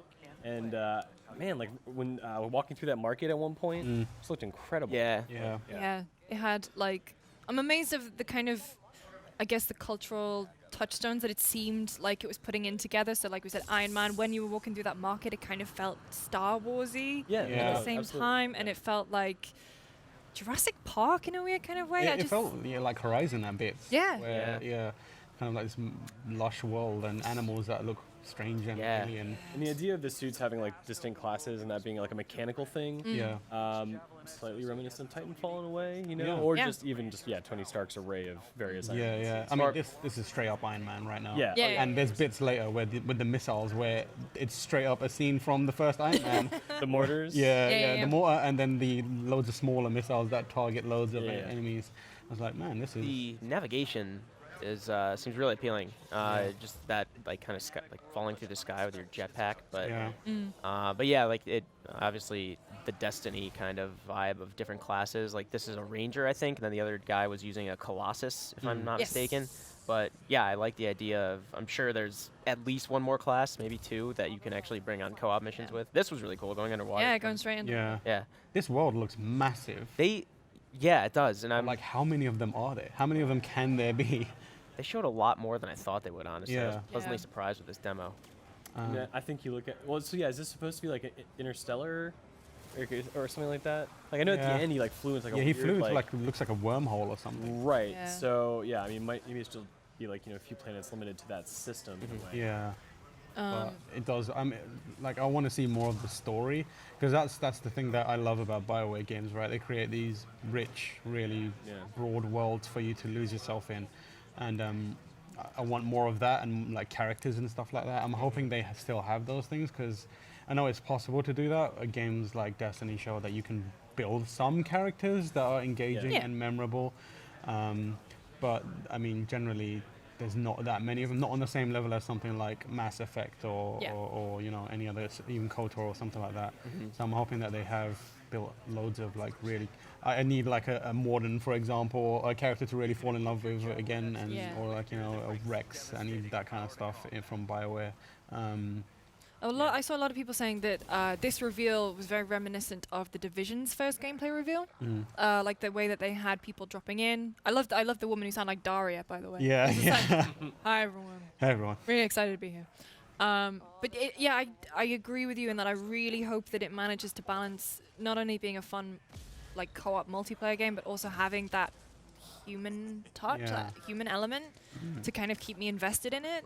Because I think that's the reason I sort of dropped off from Destiny until the Taken King, where they added more characterization to things. It was just because there wasn't that investment, I guess. Yeah, it's just, you know, you're in space shooting aliens for a little while, and it's like, nah, I don't really care about this anymore. I need to reasons to do stuff. The more I see of this, and the more I'm watching it again, the more I'm really excited, because the thing I love Destiny for its mechanics and for its actual gameplay and how it felt cooperatively, and just because, you know, Bungie's such a fine-tuned studio in terms of making a good shooter, but all the story, of course, is in the Grimoire if you wanted to go online. Knowing that BioWare is doing something like this, and how much emphasis they've historically, since their inception, placed on a narrative, has me excited. Like, a third-person Destiny with a good story that's surrounding everything, contextualizing it, is pretty appealing at this point. Obviously, we've only seen 10-ish minutes, a little less, but I'm excited.